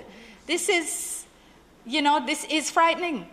It's frightening in every respect. So I just wanted to say that every little bit that we do here is important. But I want to associate myself with the call that has been made, that we have to think differently about how we address these issues as well. How we treat with the seriousness of this scourge, because it does happen under the cover of night. It does happen with great deception. So while I call on our young people who are just trying to think about how to find a better way to make their living, to be careful, to ask questions, to not trust anybody, not trust everybody who talk pretty or have a nice suit and makes a promise that sounds too good to be true. Mr. President, it is important that we protect ourselves, that we protect our children and our communities. And Mr. President, in this context, of course, I'm calling on the mothers and the grandmothers, the aunties and the uncles to look out. You would not want it to happen to you. You wouldn't want it to happen to yourself. And it is important that you think about what it is these youngsters go through when they are trafficked. So it's important today, Mr. President. I want to commend the minister and the technical team, of course, that have worked on making sure these amendments come through. And I give my 100% support to this, and of course ask that if there is anything else that can be done by my ministry to support, as we are part of the NFA, NFAF tip. We are a part of that body, and we have always lent our skills to the table, and will continue so to do. Mr. President, thank you for your indulgence.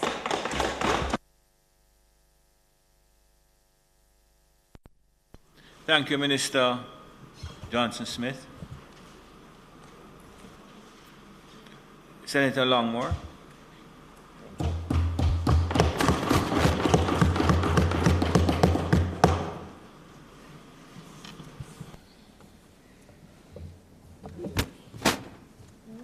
I'm going to stand here. Thank you.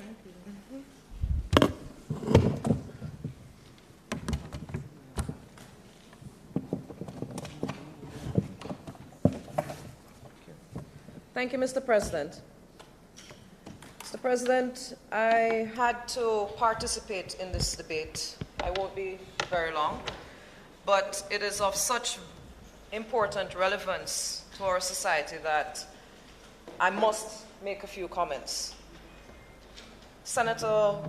Minister Johnson Smith did a very good job of elucidating for us probably a proper definition and description, as did Senator Scott Motley, of what human trafficking really means in the Jamaican society.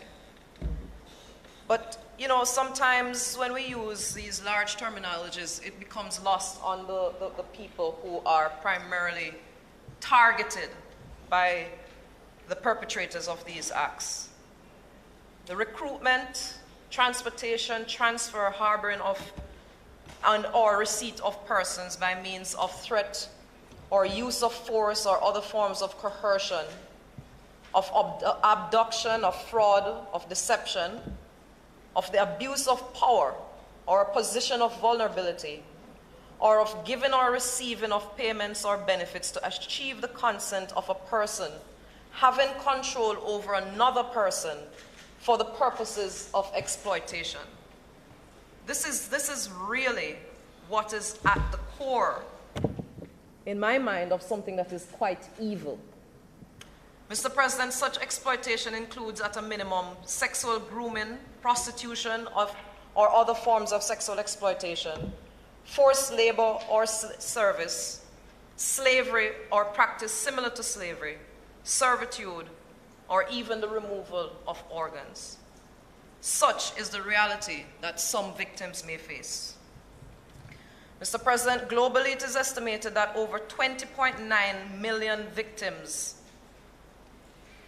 suffer each year. Of those, 68% are in forced labor, 55% are female, and 26% are children. According to the National Task Force Against Trafficking in Persons, this crime is known to be the most underreported in the world. A recent assessment by the Office of Children's Registry shows that the typical human trafficking victims in Jamaica are girls ages 13 to 17. It is estimated that hundreds of Jamaicans are or have been victims of human trafficking. However, between 2010 and 2016, only approximately 62 have been recovered, have been rescued, let me say, because recovery is a whole other story. The International Labour Organization, as we had mentioned, as we had heard before from Minister Samuda, indicates that trafficking generates approximately $150 billion in profits each year. Since 2013, there has been a rescue, however, of over 100 victims of human trafficking in Jamaica. And so we must be celebratory of that.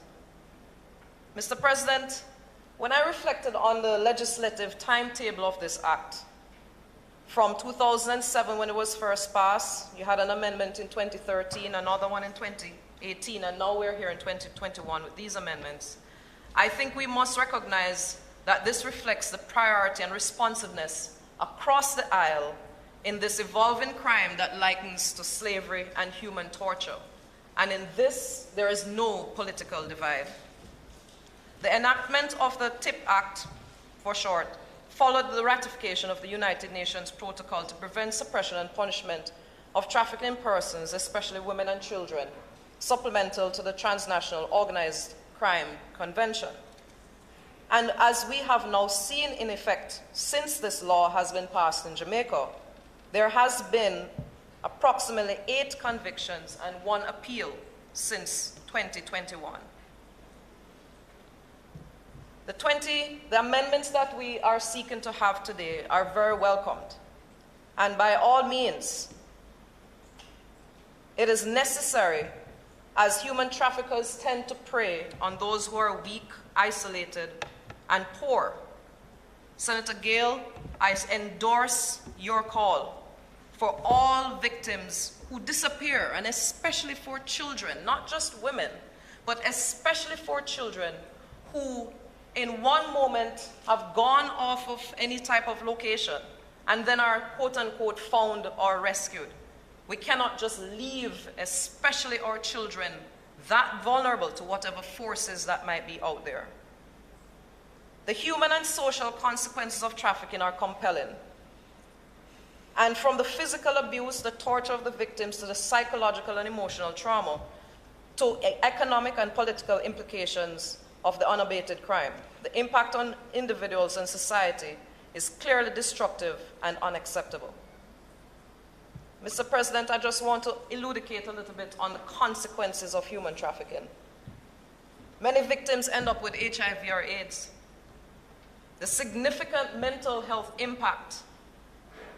Most victims, especially children, are not only suffering from post-traumatic stress disorder, but what we call complex post-traumatic stress disorder, which is an even more damaging, often lifetime impacting consequence of their experience.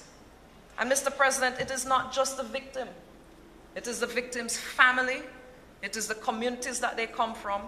It is you or I who read about it in the media or watch it on a newscast. The society in general is actually affected by these heinous acts. Many victims go on to significant substance use, not to mention the stigma that they have to live with even after and as they try to recover and get their lives back in order. The Act, Mr. President, is the main piece of legislation that is used in the prosecution of the offense of these persons. But this Act also relates, and these crimes relate to the Child Pornography Act, the Sexual Offences Act, Child Care and Protection Act, Offences Against the Persons Act, the Cybercrimes Act, and the Proceeds of Crimes Act. I mention these, Mr. President, because the impact and consequences of these heinous crimes are such that no matter how often we have to be back in this space to adjust the laws to keep up with the perpetrators of these crimes, I will always be in support of it, as I am today. Thank you, Mr. President.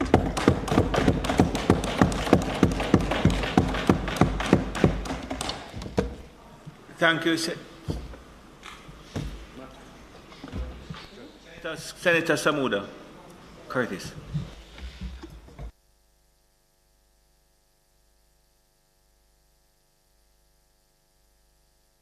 Thank you very much, Senator Longmore, for that insightful presentation.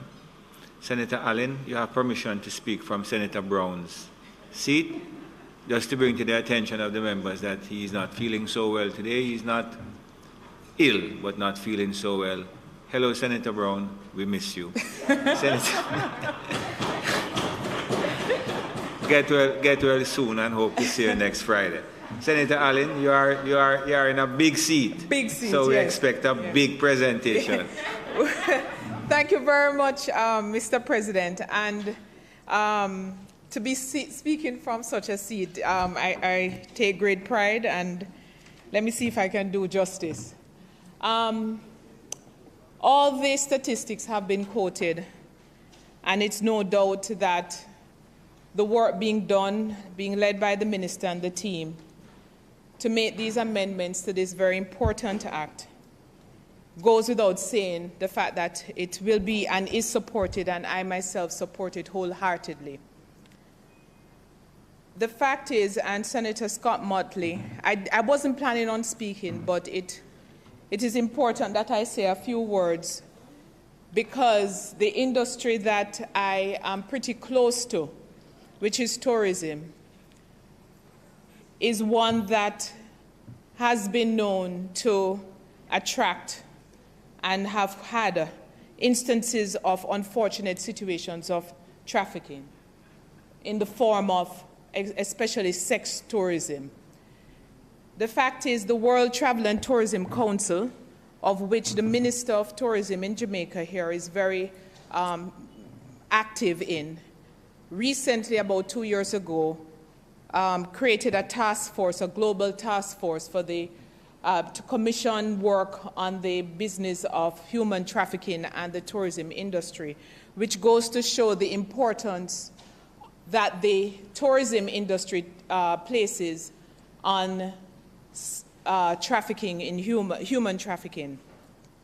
We've seen it in all our communities. We've seen it in Montego Bay, and I'm sure Senator Sinclair is familiar with much of the discussions that have taken place in Montego Bay. Let me be clear. Much of the discussions that have taken place around the subject of sex tourism. And it's a reality that we must face, because very often exotic locations and countries like Jamaica are seen as prime land and prime places for those who have their unfortunate intentions, that they seek places like Jamaica to express those. And our children, or women and children, are at particular risk. I believe it is important, and I know that the Jamaica Hotel and Tourist Association has been paying close attention to this fact and has worked closely to help to identify when such situations arise. And I must commend them for that. And we look to continue encouraging them to work closely with the security forces and the requisite agencies and ministries in identifying, because they're very adept at identifying when these things are occurring in their spaces. So whatever that can be done to encourage and advocate for greater attention to be placed, particularly in tourism, because every day we seek to gain more business for tourism, but we must also do so with a discerning eye to ensure that those who we attract to Jamaica are those who we want to attract to Jamaica. So wherever there are opportunities to collaborate and to coordinate to help to rid our beautiful island and tourist destination of this, then every effort must be taken and we all play our part. It is not necessary to repeat all of what was said before, other than the importance of ensuring that we work as a collective in our respective spaces, whether in our corporate bodies or in our tourist attractions or hotels, at the airports. We all can play our part in identifying when inconsistencies take place and where we must call in the support of the security forces to sensitize not only those who are likely to be victims, but those who work in the space and are able to work to help to rid our country of this scourge, that we must join hands in this effort.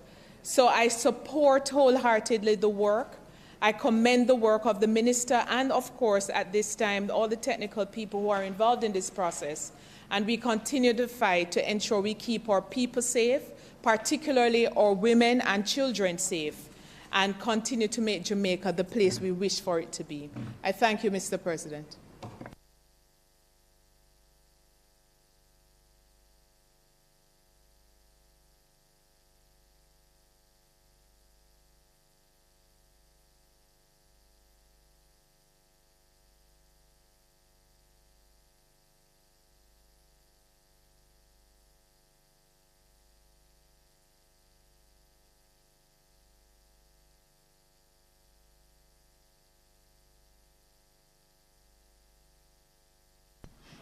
Minister Samuda. Thank you, Mr. President.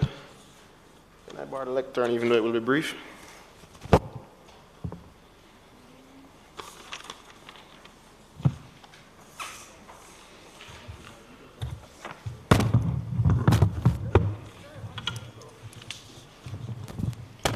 I'm not sure I'm the one that initially caused harm to that one, but I will stay with the one that I have indeed caused harm. And first, allow me to apologize to colleague Senator Allen. It was not my intention to step out, and sincerest apologies. The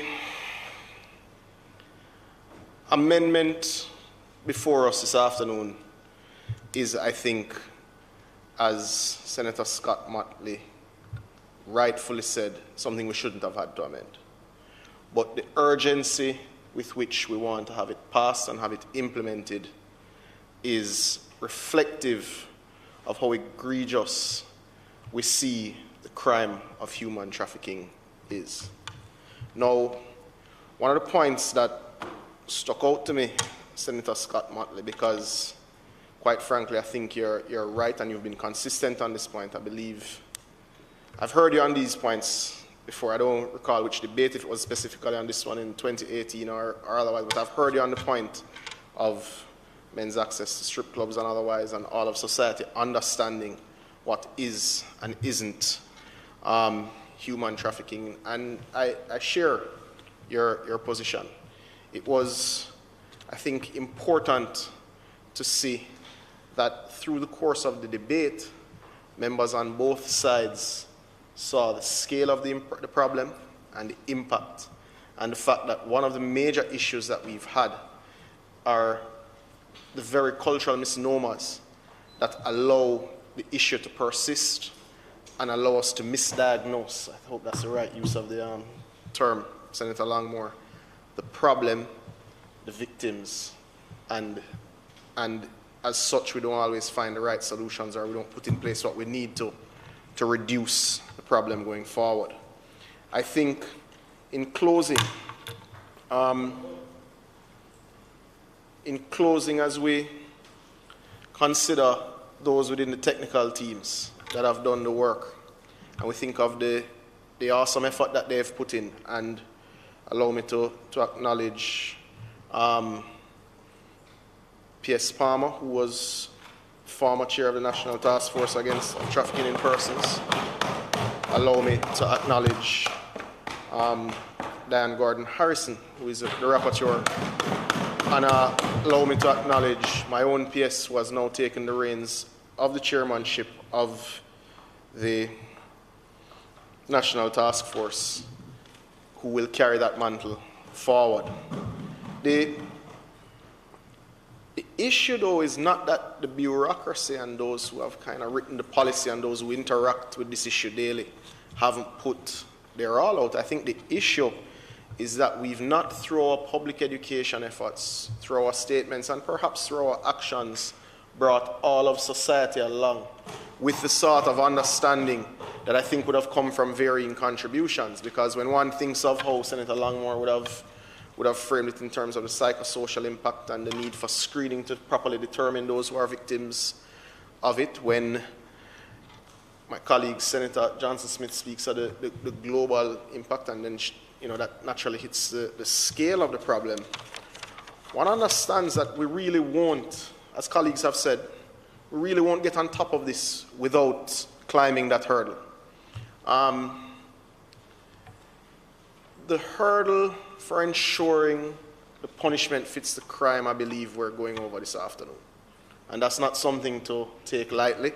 And as I expected, we've had support thus far from both sides of the aisle, and I know it will be a relatively short voting process as we signal where we stand. The issue is that beyond the voting process being short, the next sets of steps aren't short in nature. It's often said that culture eats strategy every day of the week for breakfast. So we have cultural issues that create an environment that can not just allow this to continue to happen and to continue happening, but can allow us to not even seeing incidents of trafficking as trafficking. And that then affects the data set, that affects our policy making, because if you don't see the scale of a problem, you don't necessarily put in place the resources or the attention that is required for that. Senator Gale, I also noted your comment around training in particular, and the fact that the economic impact on the environment is real, and I share that and I associate myself with those comments. I've said certainly in presentations here before that a rising tide lifts all ships. As we empower all of our people and we ensure that our growth is inclusive in nature, we attack the environment that allows for this to continue. So I agree with you there, and I think as you look at the National Task Force, and Senator Johnson-Smith will agree, it is set understanding that context and looking at the space. And when you look at the minutes of some of the deliberations, I think you see that that is clear. So I'm comfortable that the technical team leading this understand that impact. I have never been afraid to take up Senator Johnson-Smith on her offers, especially when it comes to the awesome men and women who work in her ministry. This is not a problem that in many cases originates here.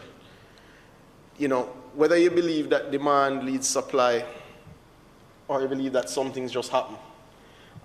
This is an international, an inter-regional, an inter-jurisdictional problem.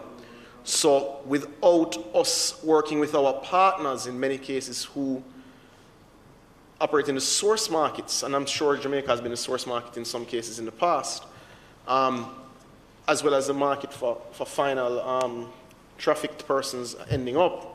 If we don't work with our international partners, we really won't break the back of this problem. So it is not lost on me, the commitment from your ministry, Senator Johnson-Smith. But I think one of the other things that we're going to have to do with our international partners is that because of some of the cultural gap and the public education gap for certainly since 2007 as we've been looking at this problem, we're going to also have to spend time to educate and bring along our international partners and our neighbors to the understanding of, in many ways, that we do catch some of the persons who are conducting human trafficking from other crimes, and that we've not always, through the data sets on how the reporting is expected to be done internationally, reported on it or necessarily charged for tip, but they've sometimes been charged for more egregious crimes than even listed here.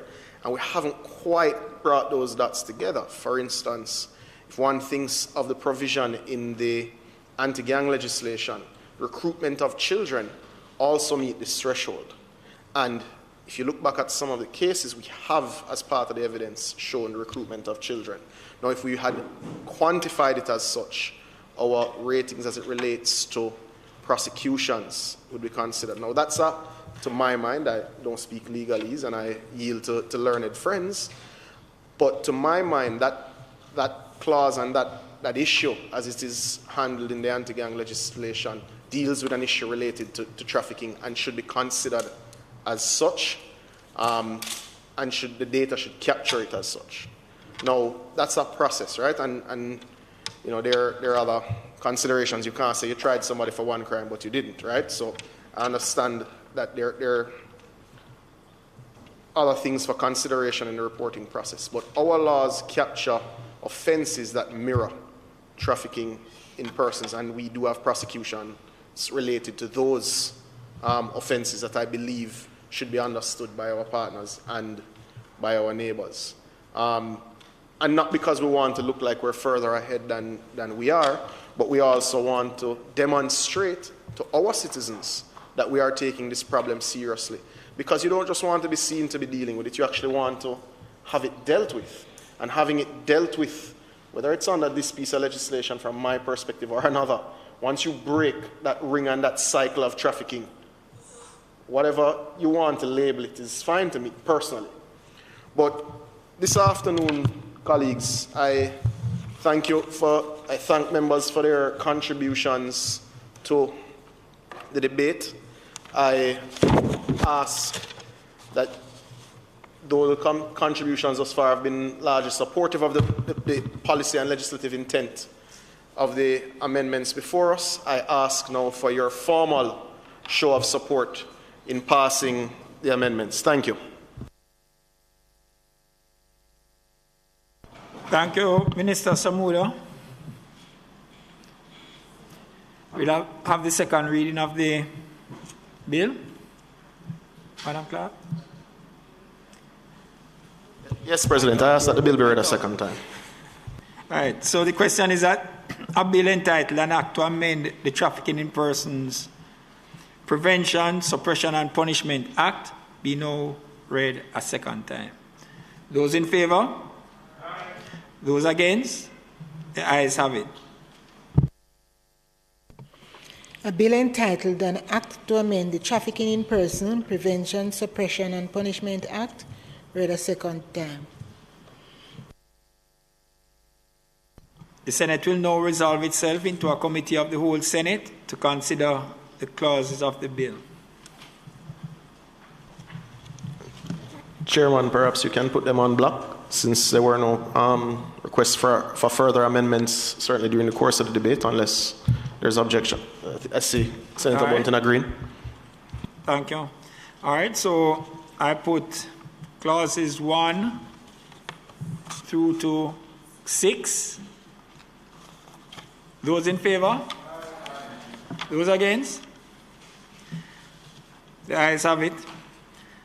I put the title and enacting clause. Those in favor? Those against? The ayes have it. The question is that I do report the bill as having passed committee stage without amendment. Those in favor? Those against? The ayes have it.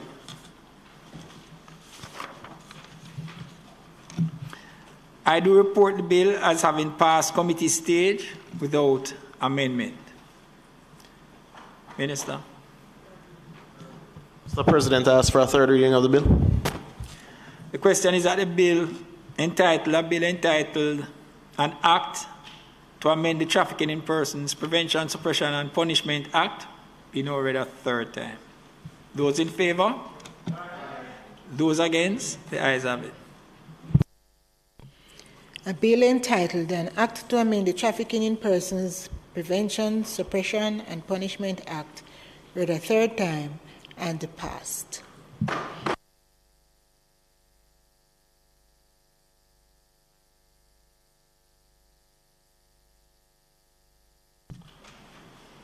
Minister.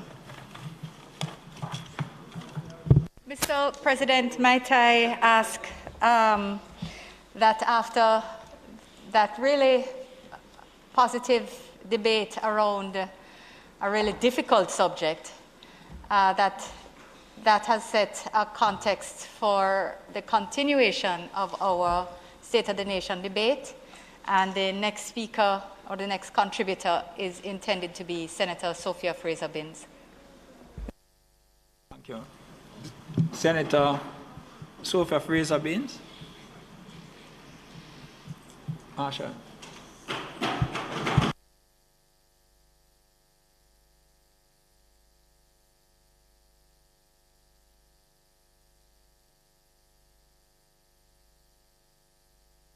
Thank you, Mr. President. Minister Hill, I think you should stay, you know. Okay. You and I are going to have a little discussion today. Mr. President, let me just start off by saying that I'm going to ask my colleagues to be understanding as I seek to do something I've never done before, and that is to present. Just one second.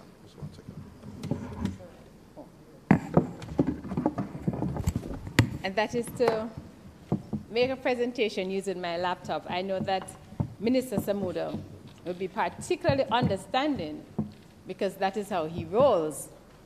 But I figure if I'm going to be speaking about the environment, then I have to show my love for the trees and not use paper, right?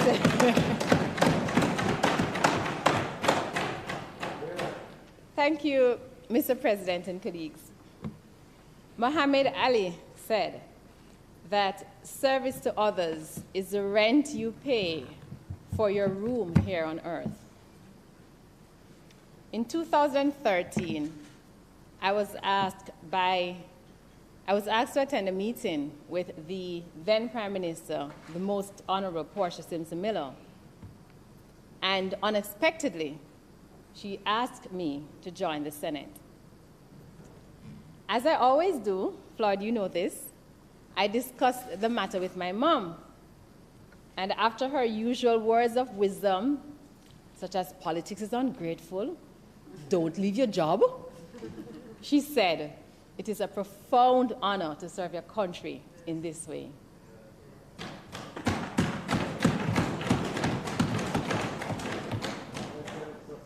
Since then, Mr. President, so much has changed. I have felt the joys, experienced the sorrows, the good and the bad of politics and public service. But in all of this, my whole outlook has changed because I now feel a sense of responsibility for the future of this nation, especially those who can't speak for themselves. And my work in this parliament is not divorced from my personal life, as everybody in here knows, as I always reference Jonathan and Nathan. In fact, Mr. President, so much of what I do, I ask myself, how will this impact my family?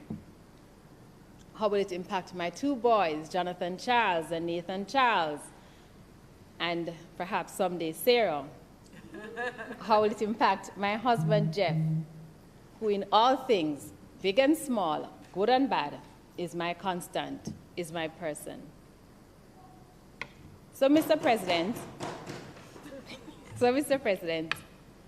I ask myself questions every morning and every night. Would my mother be proud of me? What example am I setting? And what kind of world am I leaving behind? And when I was asked to shadow the Land, Environment, and Climate Change portfolio, I had no idea that it would have such a profound effect on my life. Senator Samuda, it is not just a portfolio responsibility. It is now a passion. It is second nature. It is a way of life. The matters of land and the environment have become even more urgent in the wake of COP26 in Glasgow.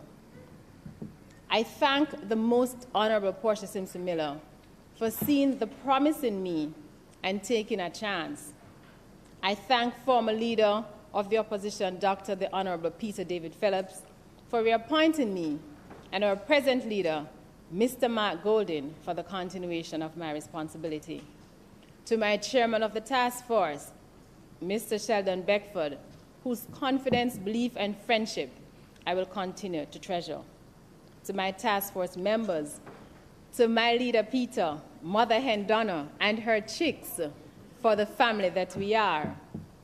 My colleagues on the other side, and I can say without a doubt that some of you are my friends, right, Natalie?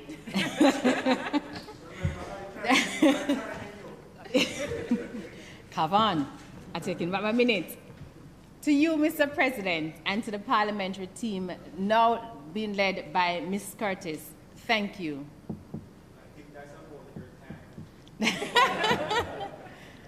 Mr. President, I want to, Mr. Senator Webber, I'm taking back my minute. I want to begin my presentation with a brief comment on the pandemic. And I want to express my personal thanks to all the frontline workers for their dedication and selfless commitment.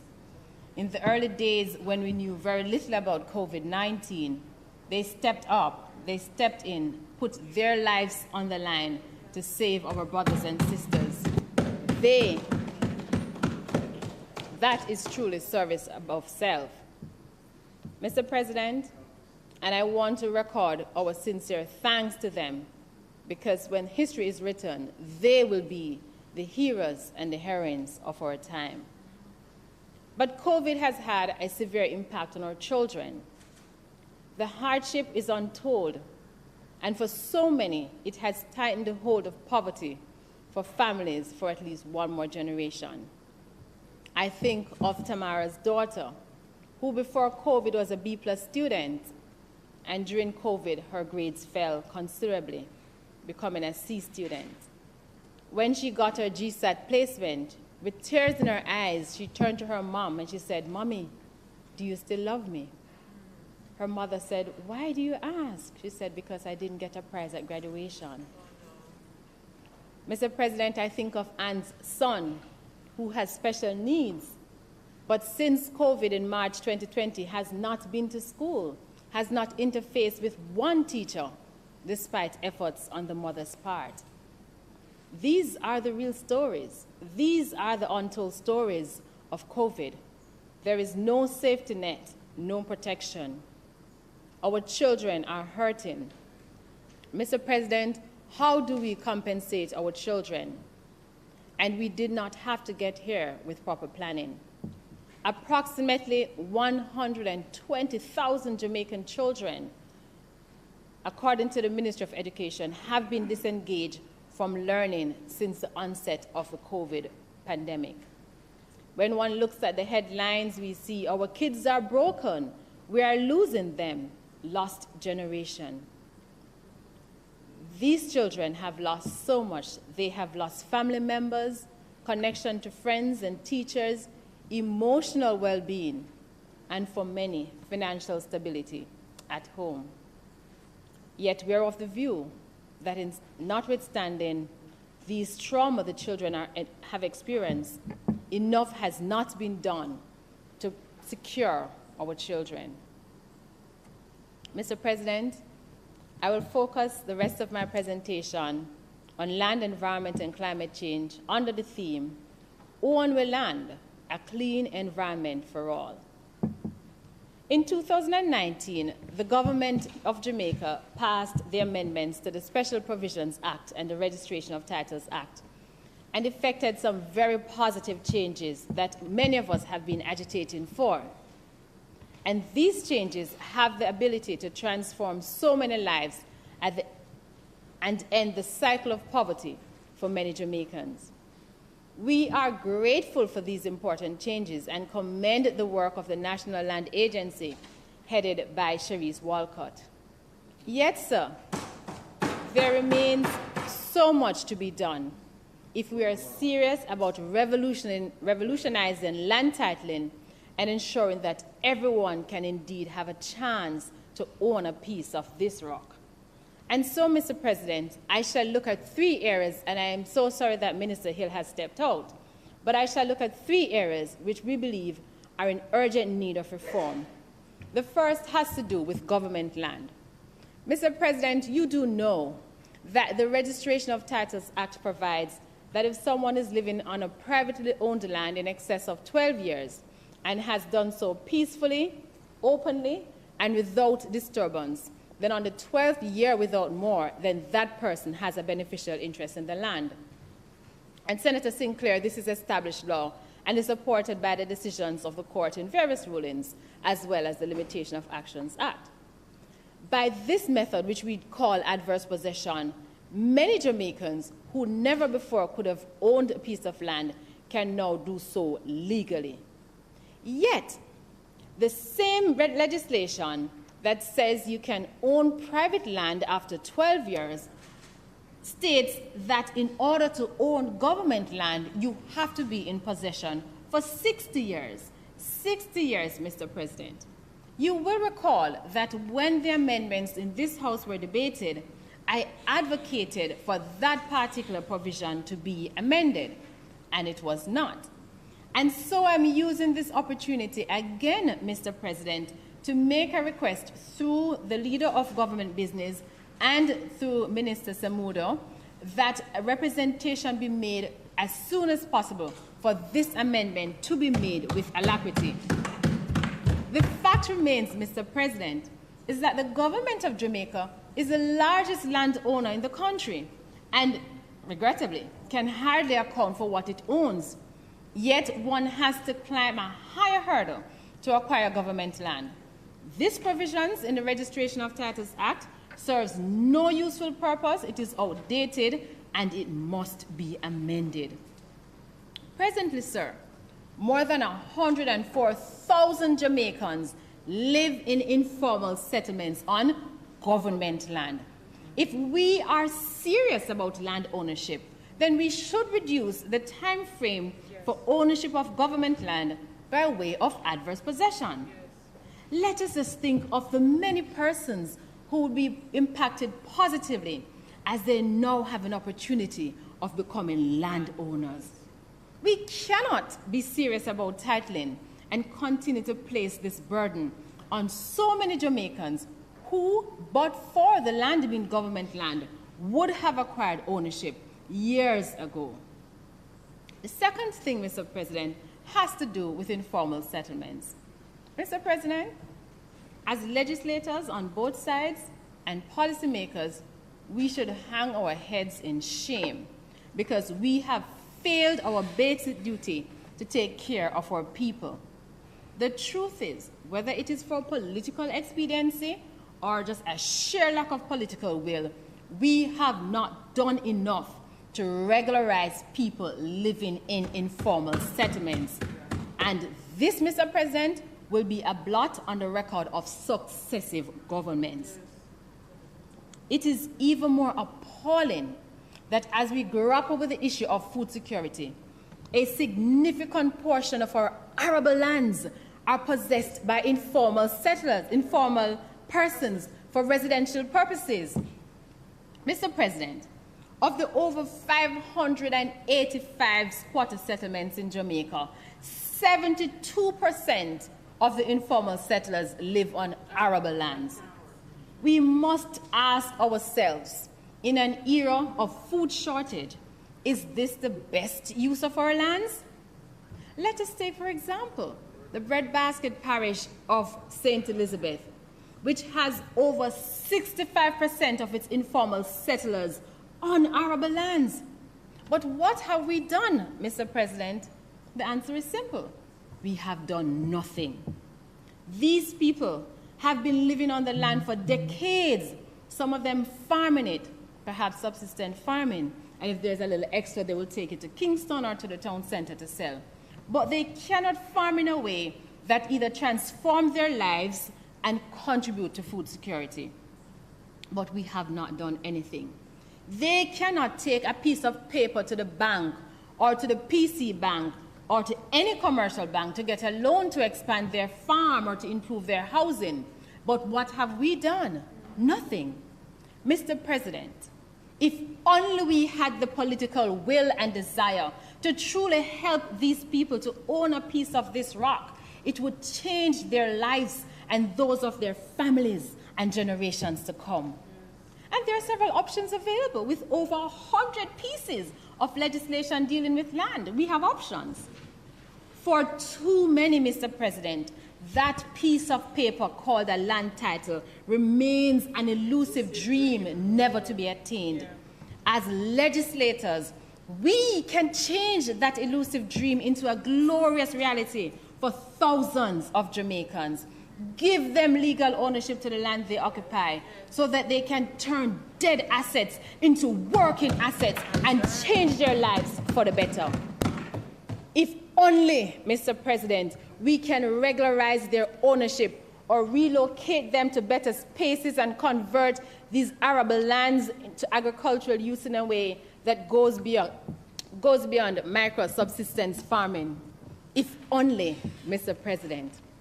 Putting these assets to work means that over time, people will become empowered through ownership and profitable use of land. It means that members of Parliament, Senator Leslie, would not have to worry that their CDF cannot stretch, and councillors, His Worship, won't have to stress that their divisional allocation is just not enough. The informal settlers would know, the informal settlers, Senator Gale, because I have to call your name, would no longer be squatters but owners. They could leverage that land, expand their farm or house, maybe employ 2 or 3 families, not just taking their family, but bringing along with them 2 or 3 families out of poverty. That, Mr. President, is how we achieve prosperity. That, Mr. President, is how we achieve progress. That, Mr. President, is how we unlock the power of capital. But do we have the political will? Time come. Let us unlock the potential of land ownership and end squatter settlement. Free up the land. Make the people own the land. Mr. President, time has come for us to tackle the situation of informal settlers and settlements once and for all. We should not be distracted by those who see the attention given to informal settlers as supporting disorder and illegality. In my view, and considering our history as a slave society, to regularize informal settlement is not condoning lawlessness, but it is bringing order It is giving hope, and it is building trust in a system that has failed our people for too long. And the government must take the lead, and the opposition stands ready to work with you to ensure that our people own the land. Mr. President, I have spoken. I now turn my attention to the issue of bauxite land. And everyone in this House, the Senate, knows that I have spoken so much on this vexed issue of bauxite land that I'm really beginning to sound like a scratch record.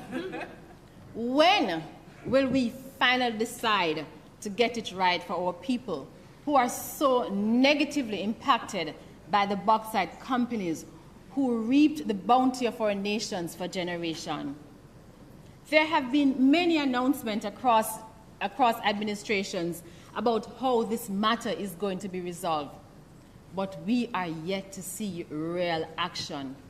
Whether it was through the partnership with the LAMP and NLA, whether it's the use of the Manning Act, or a special team being set up in the respective ministry, every attempt, if we are honest, to solve the issue of titling of bauxite lands have ended up nothing for our people. Then clearly, Mr. President, something is wrong with what we're doing. And it simply cannot be fair to the generations of families who gave up their land for mining in good faith and decades later cannot get a title for the land or get the full purchase price. It is wrong, and it is simply an abuse of our people and must stop. The bauxite companies come into our country. They mine out our lands. They will leave a plain field, a greenhouse, or a basic school and give it to them. They do give some yearly scholarships, and they think it is fair play to leave thousands or hundreds of people without their titles. What is even more egregious, Mr. President, is that the government, whose only role is to protect the people, have not done enough. The government is a majority shareholder in what used to be called Naranda. And perhaps it is a good opportunity for the government to start with them to correct this injustice. The government should ensure that all lands not yet settled or transferred by Naranda are settled within 12 months. The government should use what used to be Naranda to be the gold standard and use its majority to not only ask for bauxite levy, which I support, but insist that every person who is entitled to receive a title gets it, to ensure that every person who have not yet been fully compensated for lands are paid. Mr. President, and if needs be and they need to get lawyer, the government should also pay the legal fees.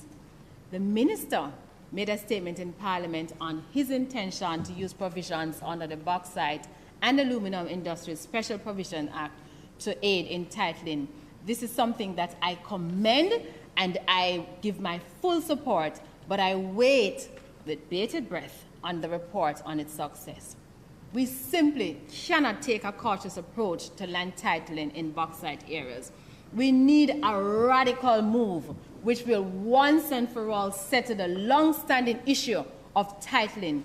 If it means, Mr. President, and I have said it before, that we have to pass a special legislation to remove the titling restrictions, then let us get it on and let us get it done.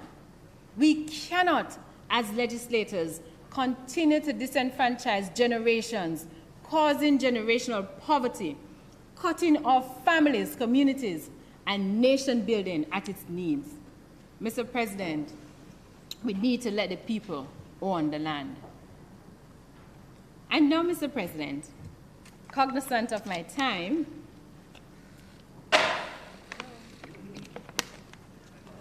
$120. Mr. President, the time being almost 1:20, might the Senate be permitted to sit beyond 1:30 to complete the business of the day? Yes, thank you. I just didn't want the member to start a new topic and then interrupt her. Members should have heard the question. Those in favor? Aye. Against? Continue, please. Thank you, Senator. Minister. Thank you, Mr. President and colleagues. Mr. President, I now turn to the matter of the environment.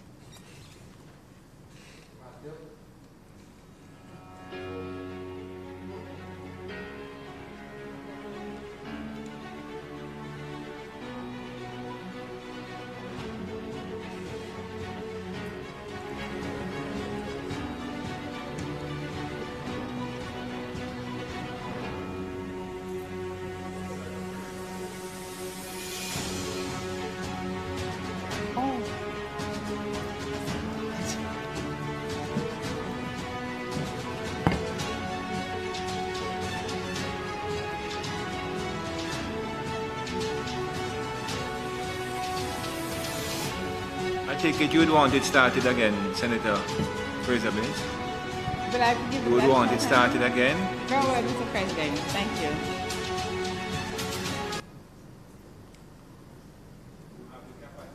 Yes, Mr. President.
The Constitution of Jamaica provides by Section 3, which is a Charter of Fundamental Rights and Freedoms, and guarantees all persons in Jamaica the right to enjoy a healthy and productive environment free from the threat of injury or damage from environmental abuse and degradation of the ecological heritage.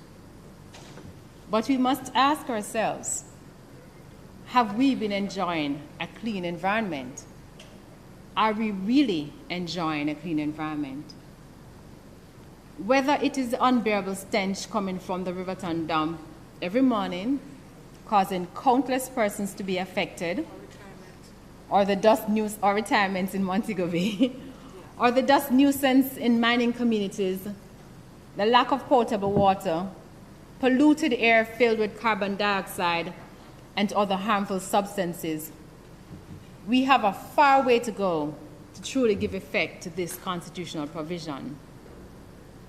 When it comes to the environment, Jamaica needs a reset. Apart from the various NGOs like JET, the Jamaica Climate Change Youth Council, Girl Scare, whose work we must commend, the country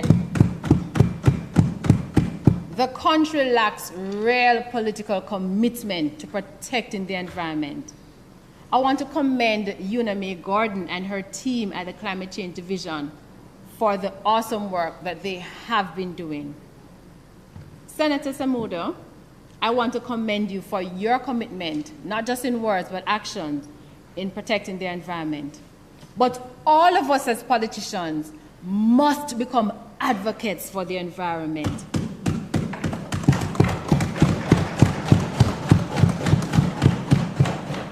But to do that, Mr. President, we must be credible. We must match our actions with our words. We must not simply pay lip service. Because it is so very easy to go on an international stage, such as COP, and say the right words. But what about what happens at home? Are we keeping our words on the international stage? Presently, Jamaica, like many cities, is on the brink of catastrophe due to the damage to the environment and climate change. We see the effects in our hurricanes and storms such as Ida, Elsa, Grace. The total cost of the destruction for these natural disasters just for this year, 2021, is over $10 billion. In fact, Mr. President, it is projected that flooding alone could cost Jamaica, United States, $136 million annually, Your Worship. But yet, in the face of this, we still as a country continue to do the same things the same way. We must change our trajectory and do things differently. And so, Mr. President, if we are serious about the environment, we must, one, strengthen our laws to give real teeth to environmental protection. Let us take, for example, the constant fish kill in the Rio Cobre. The existing legislation provides a penalty of $100,000. This sum is small, and it cannot act as a deterrent. The fact is, when we have a fish kill, we not only destroy the environment, but we destroy the livelihood of hundreds of people. Our environmental laws must be amended to deal in a serious way with the breaches so that offenders, Minister, will think twice before they act. And I use this medium to request, Minister, Leader of Government Business, that we treat as priority the motion in the name of one Senator, Sophia Frazer-Binns, calling for review of the NRCA Act.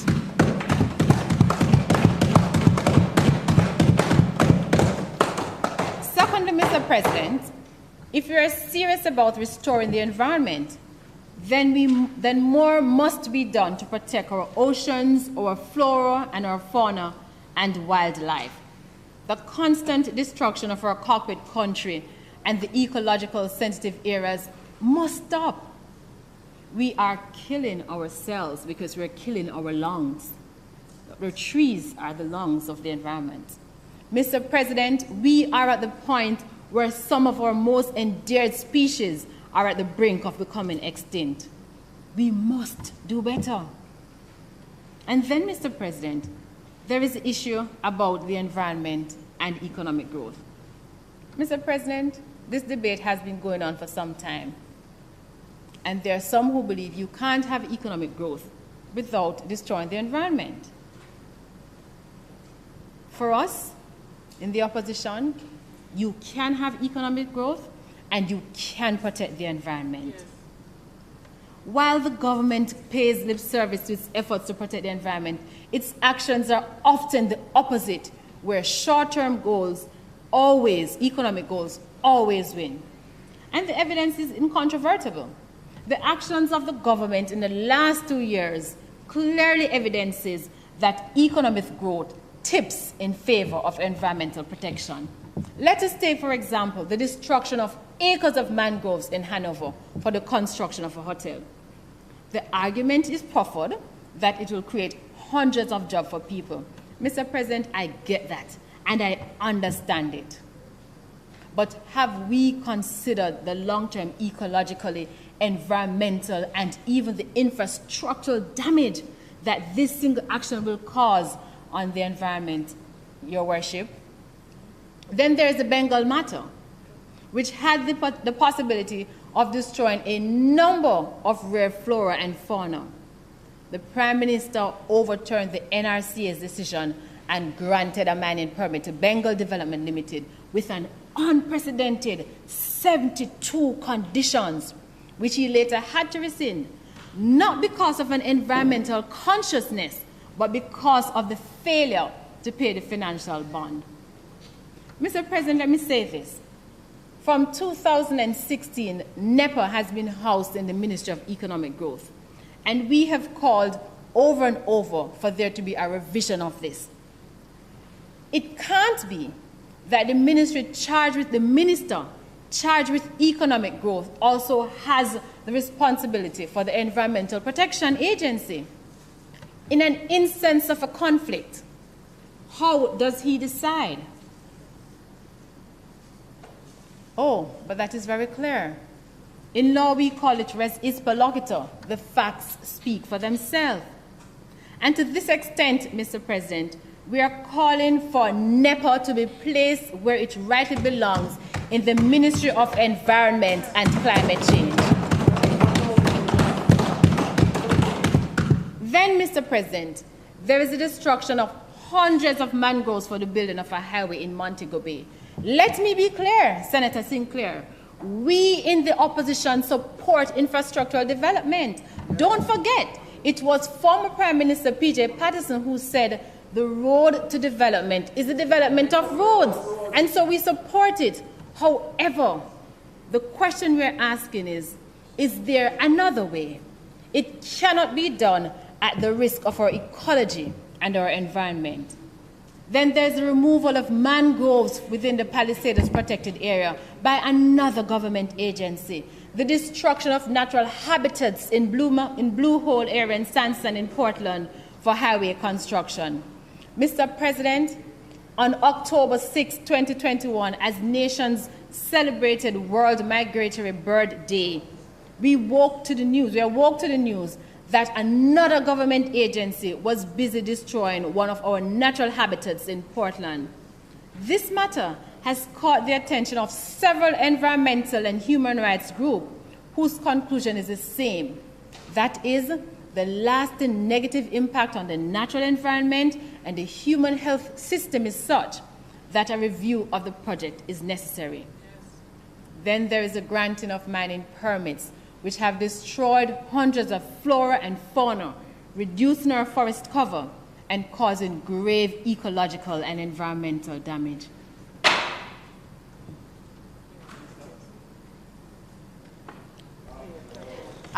Mr. President, the speaker's time having expired, I'm looking at her to see if she's going to give me an indication of whether it's a long or short. No, maybe another 5 to 10 minutes most. Okay, that she may be permitted to complete her presentation, just to get a sense. Thank you very much, members. You'd have heard the question that the speaker be permitted time to complete her presentation. Those in favor? Against? Thank you, colleagues. Thank you, Mr. Prime Minister, Mr. President. And we say, hold on, would you repeat that? From the present, you know, Mr. President.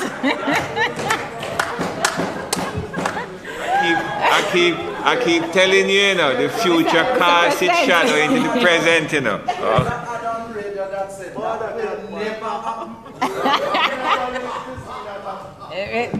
You know, I don't want to get in any trouble here, Mr. President, so let me address you correctly. Thank you, Mr. President. But, Mr. President, with all these examples, can we really say that we're serious about the environment?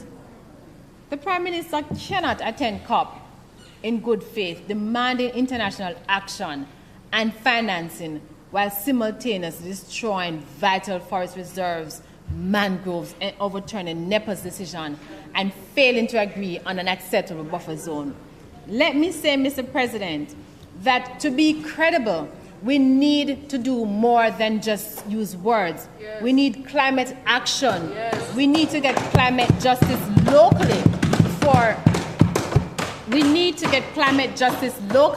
before making demands on the international stage. Time comes for us to create an environment for all. Yes. Mr. President, I want to look quickly at the mining sector.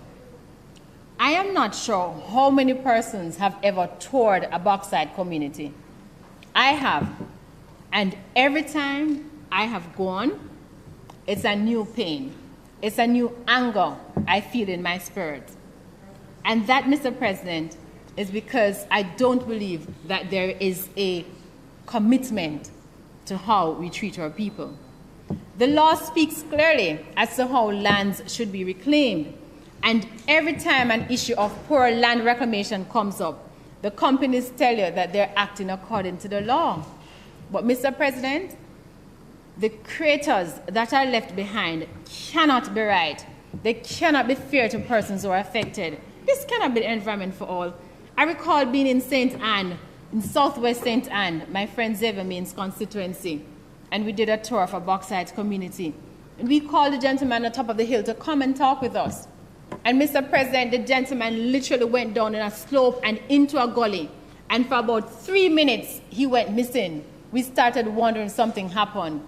And about the 3rd minute, he emerged out of the gully. And that is a reclaimed land. No, Mr. President, that cannot be right.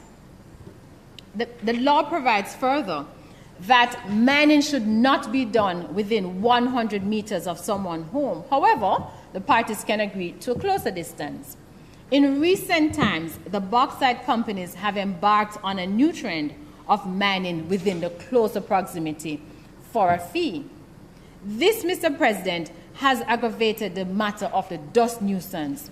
When you talk to community persons, they tell you about the skin rashes that they have, the respiratory challenges that they're experiencing, and the paltry sums that are being paid in restitution for dust nuisance. This, Mr. President, cannot be right. This, Mr. President, is not how we build an environment for all. All right, so I think that technology is giving me a fight today. This is not right. The technology is giving me a fight. I'm not quite sure what's happening. And Mr. President, if you turn your eyes to the screen, you'll just see this is in St. Anne. And right there you'll see the basic school and you see the dust, well, you'll see what is happening there. There's a mined out land and you will see the dirt that has been placed there. I gather that the company has indicated a reason for that. Oh, regardless, if you notice, I speak about successive governments because you see Minister Johnson Smith. Minister Johnson Smith, you see the difference between you and I, Minister Johnson Smith. You see the difference through you, Mr. President, is that I am not politicizing. I'm not politicizing the issue of the environment. I am simply saying.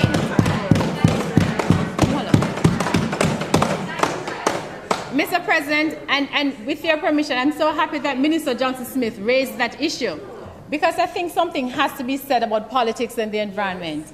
It is true, it is irrefutable that the People's National Party, when it was in government, made some errors. No one can deny that. But the fact remains that in 2021, Mr. Andrew Holness is the leader of the country. The decision rests with him. And if the decisions that have been made, by the People's National Party are so wrong, then we should endeavor not to repeat them. And so, Minister Johnson Smith, let us not play politics with the environment. It is way too important for that.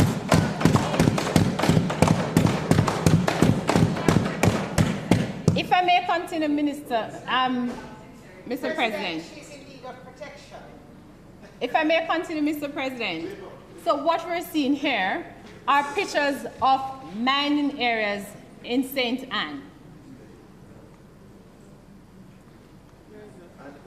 This is in well, it could be Manchester because these are some of the similar ones that I saw in Manchester and St. Elizabeth.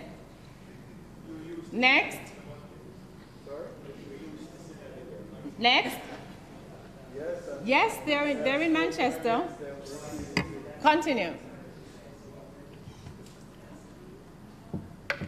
Yes, this is what persons have to encounter daily, whether it is under the PMP or the JLP. The time comes for us to take a second look at it. Thank you. Time comes. Mr. President, you can continue to the next one. Mr. President, pause. Mr. President, let us ask the residents in communities in Abuka, in Brownstown, in Nib Street, in Gibraltar, in St. Anne, whether the approximately $26,000 that is being paid is enough for the damage to some of our people. I did not use those words. Hear for yourselves. Please go ahead. Placard-bearing residents of Gibraltar in St. Anne on Monday stormed a nearby mining site operated by the Naranda Bauxite Company, demanding their concerns be addressed. Members of the security forces intervened to prevent matters worsening. The dust stemming from the mining works is among complaints being reported, which the residents say has created serious health issues for many. I can't even hang out my clothes right now. Me's a woman out wear my white clothes and I can't even hang it out. All the children them right now, they must speak all blood. Them nose diarrhea because them dig up the grave them. They stink up the place, so we need justice. They claim water being supplied to them by the bauxite company has caused many to become ill. He sent sewage water come to Gibraltar for we drink. When you boil the water, even dirt, you don't drink. We children them are running a belly. We don't get from them for 3 months now, we live in a dirt. Another resident says since the mining commenced, her grandfather's underlying conditions have worsened. They said that he's being compensated and he's not. They said that he's being given $96,000 and nothing is going like that. They even said that they came and asked him if he wanted to move and he said no, and I am not aware of the situation.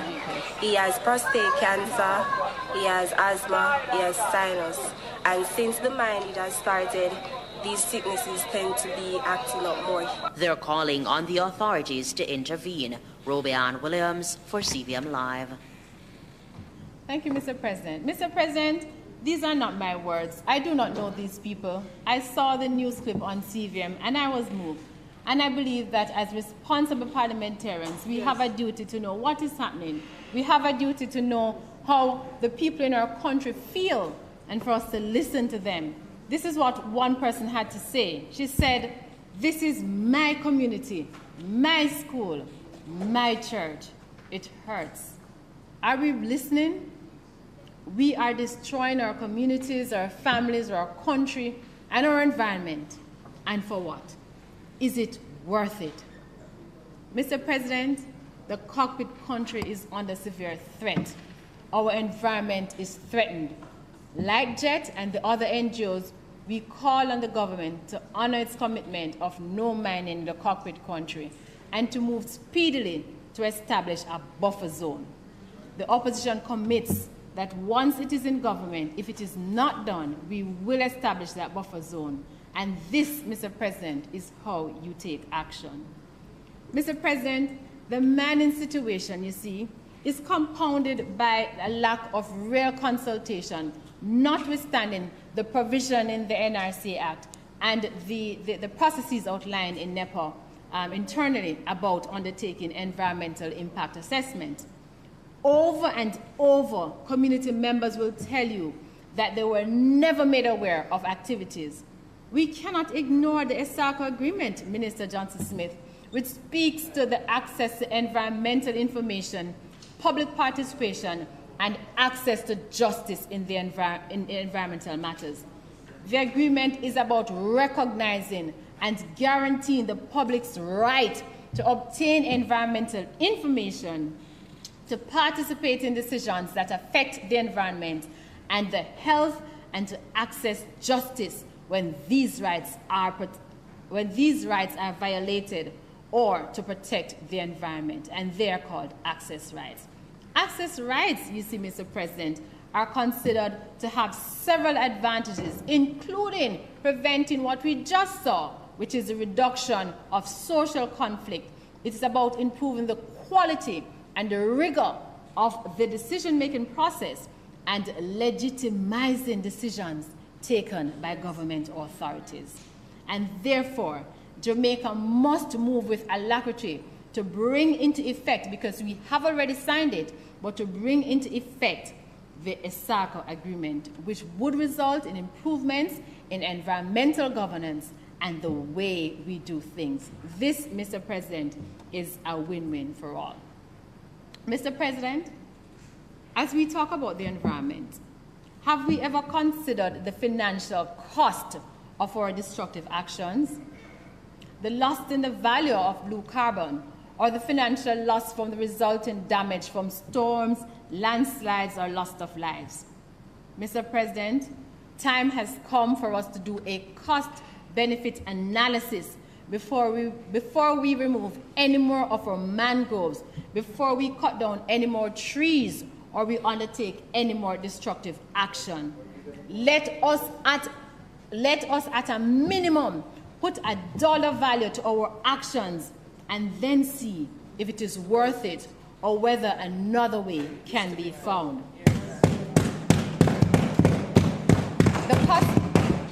The cost-benefit analysis, Mr. President, will look at the cost of the destruction of homes when waves break in, the cost for the loss of lives on families and society when persons die as a result of land slippage or flooding, the cost when crops are destroyed by hurricane or droughts or storms, the cost of replanting mangroves with just over a 50% chance of success, the cost to fix drains, roads, and other infrastructure after they are destroyed, and, Mr. President, the opportunity cost to key sectors such as education, health, when funds have to be redirected to deal with flood damage. Mr. President, between the period June to July 2021, over $67 million was spent on recovery. And this compares to the projected earning of $524 million from all major projects that has environmental implications such as Bengal and the Princess Hotel. It is projected that the flooding will cost Jamaica $136 million annually. If one does the maths, and Senator Crawford is not here, but if one does the maths, then if the country spends $10 million Jamaican in 3 months, then based on what is projected to be earning, then within 7 years, the money that is spent in flood damage would have been utilized fully. And that is a year when there's no active hurricane season. We then must ask ourselves, is it worth it? Where is the environment for all, Mr. President, or is it just an environment with short-term economic growth? But then, Mr. President, assuming my math is incorrect and there is going to be far more economic benefit to be derived, even if the profits were infinite, the fact remains is that money cannot fix everything. There's some damage to the environment which cannot be corrected or which cannot be compensated financially. Mr. President, apart from the environmental valuation that is required on all projects going forward, I implore the government to recast a national development plan which puts the environment up front and center. Climate-smart development, Your Worship, must be a mandate driven by the government of the day, whichever government it is. Mr. President, time for us to protect, repair, and restore the environment is not running out. The fact is, Mr. President, time is up.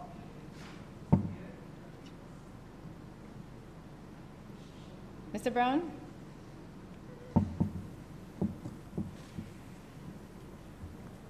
The next one.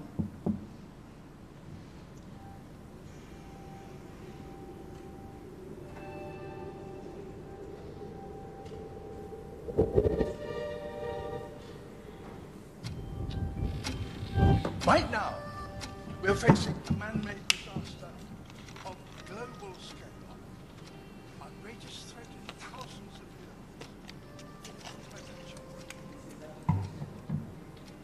years. If we don't take action, we can't hear Mr. Brown. Civilizations and the extinction of much of the natural world is on the horizon. The world's people have spoken.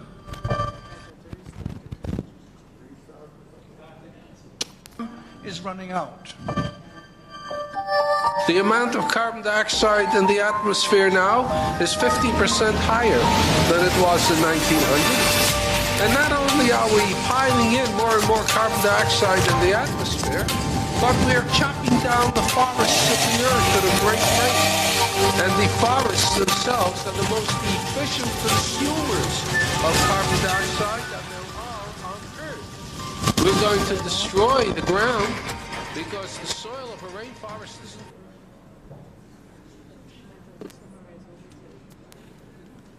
Mr. President, I think we're having some sort of challenge. So when we talk about the disappearance of the ozone layer, We don't know what will happen when the ozone layer goes. The world. Mr. Brown, we'll skip that one. Mr. President, but essentially what the video shows is that we don't have the luxury of time anymore. So whatever actions we're taking to protect the environment, we must take now because we don't have time. And before I give my conclusion, Mr. President, I want to quickly speak on the issue of beach access. There has been a growing tendency across administrations to privatize our public beaches. And this is a worrying trend, as increasingly more and more Jamaicans are being left at the mercy of private operators who claim rights to beaches, including access to beaches. Whether it is a situation in the Discovery Bay or at Winifred Beach, or more recently what we've seen in Bluefields Beach, there is no doubt that the denial of Jamaicans, whether deliberately or otherwise, of access to beaches is reaching a boiling point, Mr. President. As a girl from Brownstown in St. Anne, I recall going to Puerto Rico Beach every summer for a church trip, and we would all pack our lunches and take with us and have a good day. Now things have changed. If you want to go to Puerto Rico now, you have to pay a significant amount of money. So for a family of 4, like mine, going to that beach, we have to find a minimum of $6,000 for entry alone, and this does not involve a meal. And you cannot, Mr. President, take the meal onto the property. With this trend, sir, beaches will become a luxury for ordinary Jamaicans, and this cannot be right. Our beach policy is relegating Jamaicans to a life akin to a time before emancipation. The minister spoke about the beach access policy and has commenced national consultation, for which I give my complete support. However, it is time for that document to be brought to the Parliament so we can debate it and be clear once and for all on the beach policy for all Jamaicans, because no Jamaican should ever be denied access to any beach. And I commend Minister Charles for his effort, but I think we must settle this matter with great urgency. In closing, Mr. President, I believe that on the matters of land and the environment and climate change, we have across the aisle agreement on what is important for the advancement and survival of our people. Senator Matthew Samuda, during the carriage of the plastic ban, showed the importance of all stakeholders working together. It is something that I recommend fully, and I hope that not just in the environment, but in all matters relating to nation building, that we can have such program being undertaken. As a nation, Mr. President, we can no longer be content with cosmetic and tinkering efforts to protect our land and our environment. We must be radical in our actions to give persons access and ownership to land, which must include use of government lands. We cannot continue to surrender our lands to only those who can afford to buy, while the poor subsist on the margins. Land ownership for the masses should not be a scarce benefit, but a fundamental right. Mr. President, the poor should not spend decades building their homes only to be cruelly evicted for lack of title, while our leaders play and give only those who can, or the connected few, acres of land. We must act now to right the centuries of wrong with land ownership. Indeed, Mr. President, it is time for us to own the land. Mr. President, the issues of the environment and climate change are clearly impatient of debate. It was former UN Secretary General Ban Ki-moon who said, saving our planet, lifting people out of poverty, advancing economic growth, these are one and the same fight. We must connect the dots between climate change, water scarcity, energy shortages, global health, food security, and women's empowerment. Solutions to one problem, Mr. President, must be solutions for all. The UN has said that this decade is our absolute last chance to save the environment. We need a new consciousness. The science is clear. The evidence is clear. We live it. We experience it. Whether it is Matthew, Ida, Elsa, or Grace, we feel it. We know it. Climate change is here. Climate change is real. Mr. President, the time is now. We cannot wait. As Mayor Motley said, when will leaders lead? Leaders must not fail who elect them to lead. Code red, Mr. President. Jamaica needs action now. Nature, Mr. President. Nature is not waiting on us to act. Nature is not waiting on us to adjust or to adapt. We must act now. Is it working?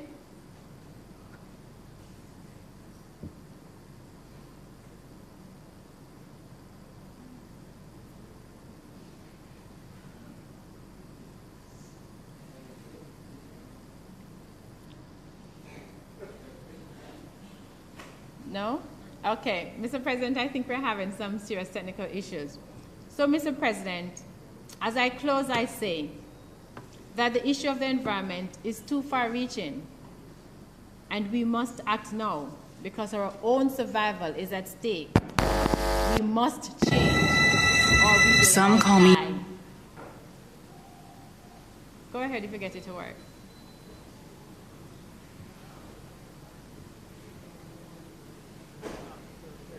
The system. Code red, I'm telling you. You know Murphy's Law, right? What if I can't go wrong will go wrong? If it doesn't get done in 10 seconds, we'll just call it a job.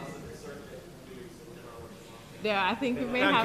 Thank you, Senator Frazer-Binns. You could perhaps circulate the video. No, Mr. President, we will do that. So, Mr. President, as I close, I say, we must change or we will all die.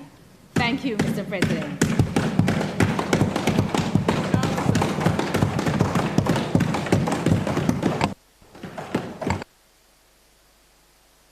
Thank you very much, Senator Frazer-Binns.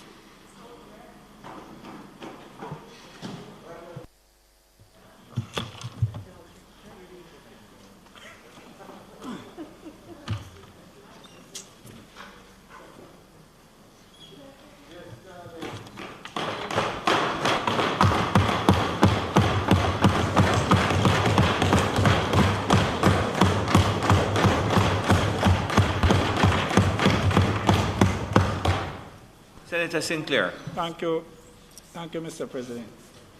Mr. President, as I rise to make my contribution to the State of the Nation debate, and in light of the bill that was passed earlier that dealt with the Trafficking in Persons Act and examples that were given, I just saw a report, Mr. President, regarding two young children, Rohanna Bryan, 13-year-old, who in fact just celebrated her birthday on November the 7th, as well as her brother, 9-year-old Rohan Bryan, and both of them went out in the Old Harbor community to purchase a birthday cake for Rohanna's birthday and went missing. Please to inform the Senate that they have been found and that they are healthy. And they have been returned to their families, Mr. President. And the investigations will continue. And as other speakers have spoken earlier, and if it is something that can be made public in respect to where those investigations have taken them, then I'm certain that the authorities will do the right thing. Mr. President, this is a day that the Lord has made.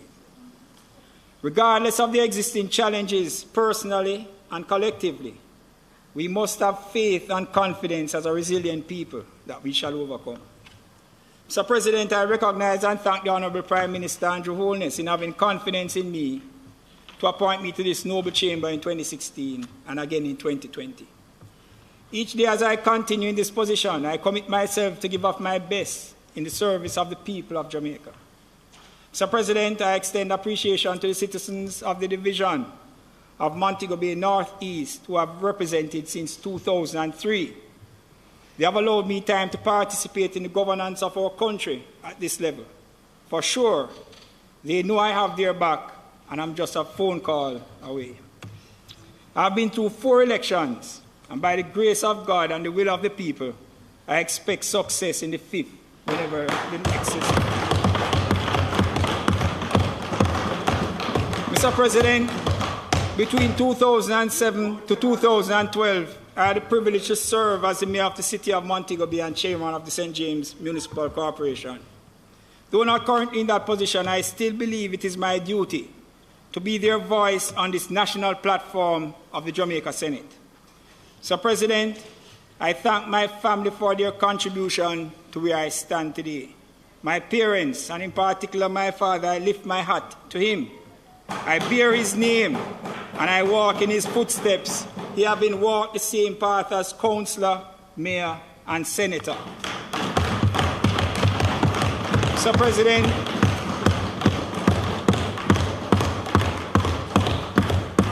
President, he served from this very chamber as president of the Senate, and it's not saying that I'm planning on taking it.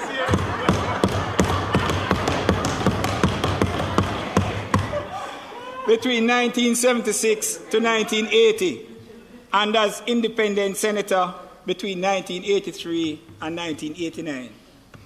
To my wife, Glenette, and children, I recognize and honor them for giving me the time in the service of the people of Jamaica and supporting me in every respect.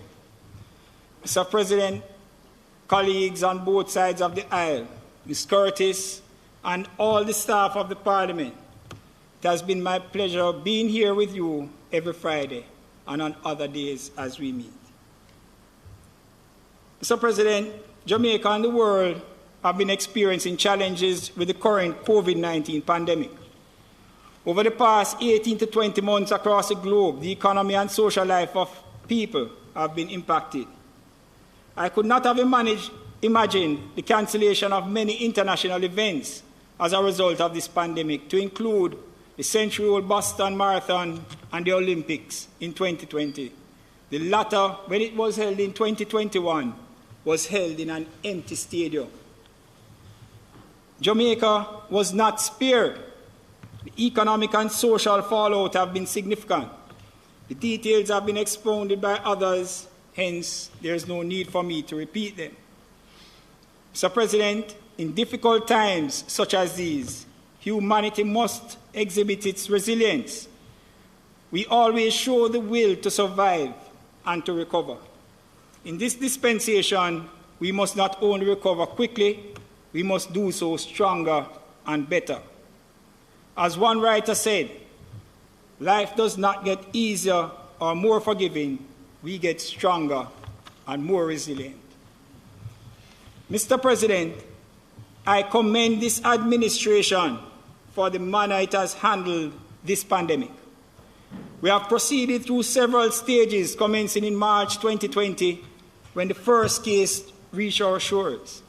At that time, not knowing all that we know now, there was ultra caution.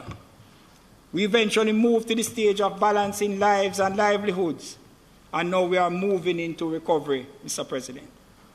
Every step of the way, the Honourable Prime Minister has led from the front. He has kept the nation informed. Today, he walks the hills and valleys, advocating the best treatment that science has afforded us at this time. Under his leadership and with an able team, Jamaica has not experienced some of the challenges as a few of our other Caribbean neighbors. In spite of the criticisms, the administration in the pandemic used the vehicle of the Disaster Risk Management Act which ensured one could be nimble in making adjustments as required to address concerns that the health officials and circumstances brought to the fore. In July through to August of this year, the country experienced a third wave, which had our positivity rate exceeding 50%, with death and hospital admissions from COVID-19 rising. The health services and workers were stretched. There was some amount of panic across the nation. Mr. President, the captain maintained his composure, and with his team of ministers, advisors, technical staff, brought the ship to calm waters, pivoting as needed so that today the positivity rate is trending to 5%. There are reduced deaths and hospital admissions. The Honorable Prime Minister must be applauded for not abusing any real or perceived authority the legislation may facilitate. Every measure implemented has been raised in Parliament and elsewhere for discussion, and where appropriate, adjustments have been made. So, President, the attitude has been one of openness and transparency. That is good governance by a good government. Mr. President, after 18 to 20 months, this administration has been able to meet its obligations to civil servants, continues infrastructure work for the benefit of citizens, and provide social cushions for the vulnerable. I pause to commend the Honourable Nigel Clark, Minister of Finance, and his team in the ministry for sound leadership. He has proved without doubt he is the right man in the right place. Mr. President, the international rating agency Standard & Poor maintained Jamaica's B+ credit rating, representing the agency's confidence in the economy and direction of the government's economic policies. Standard & Poor expects the country to return to fiscal surplus in the short term due to government's demonstrated commitment to prudent fiscal policy management. So, President, the most recent labour force survey put out by Statin in October 2021 informs us that the unemployment rate, which had a balloon in the early stages of the pandemic and reached 12.5% at July 2020, is now at 8.5% at July 2021. We are almost back to pre-COVID lows. These are significant achievements to be recognized by even the harshest critic. Recovering quickly, recovering stronger, recovering better. Mr. President, I take this opportunity also to commend our Senate colleagues, Minister Kamina Johnson-Smith and Minister Matthew Samuda, for their efforts in critical areas from the outset of COVID-19 impact on Jamaica, as well as Minister Albin Hill, who has been engaging investors on the international arena in support of Jamaica's recovery effort.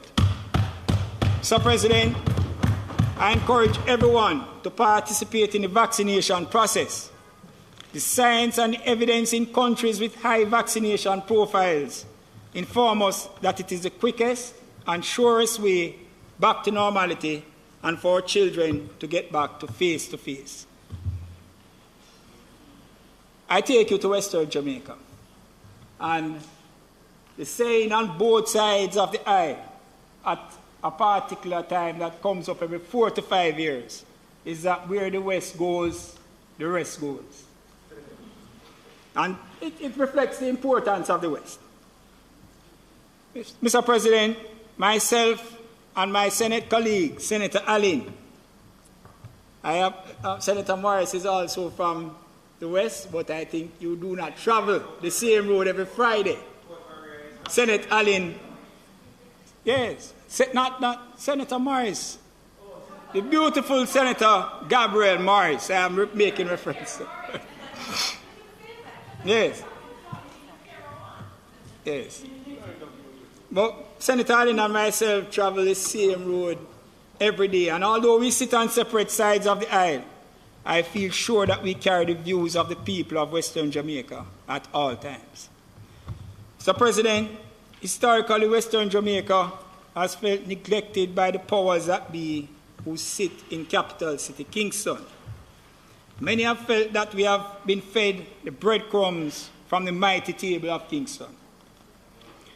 Sir President, this view was held even in the high days of members of Parliament Francis Tollo and Sir Howard Cooke, the latter who became the Governor General of Jamaica.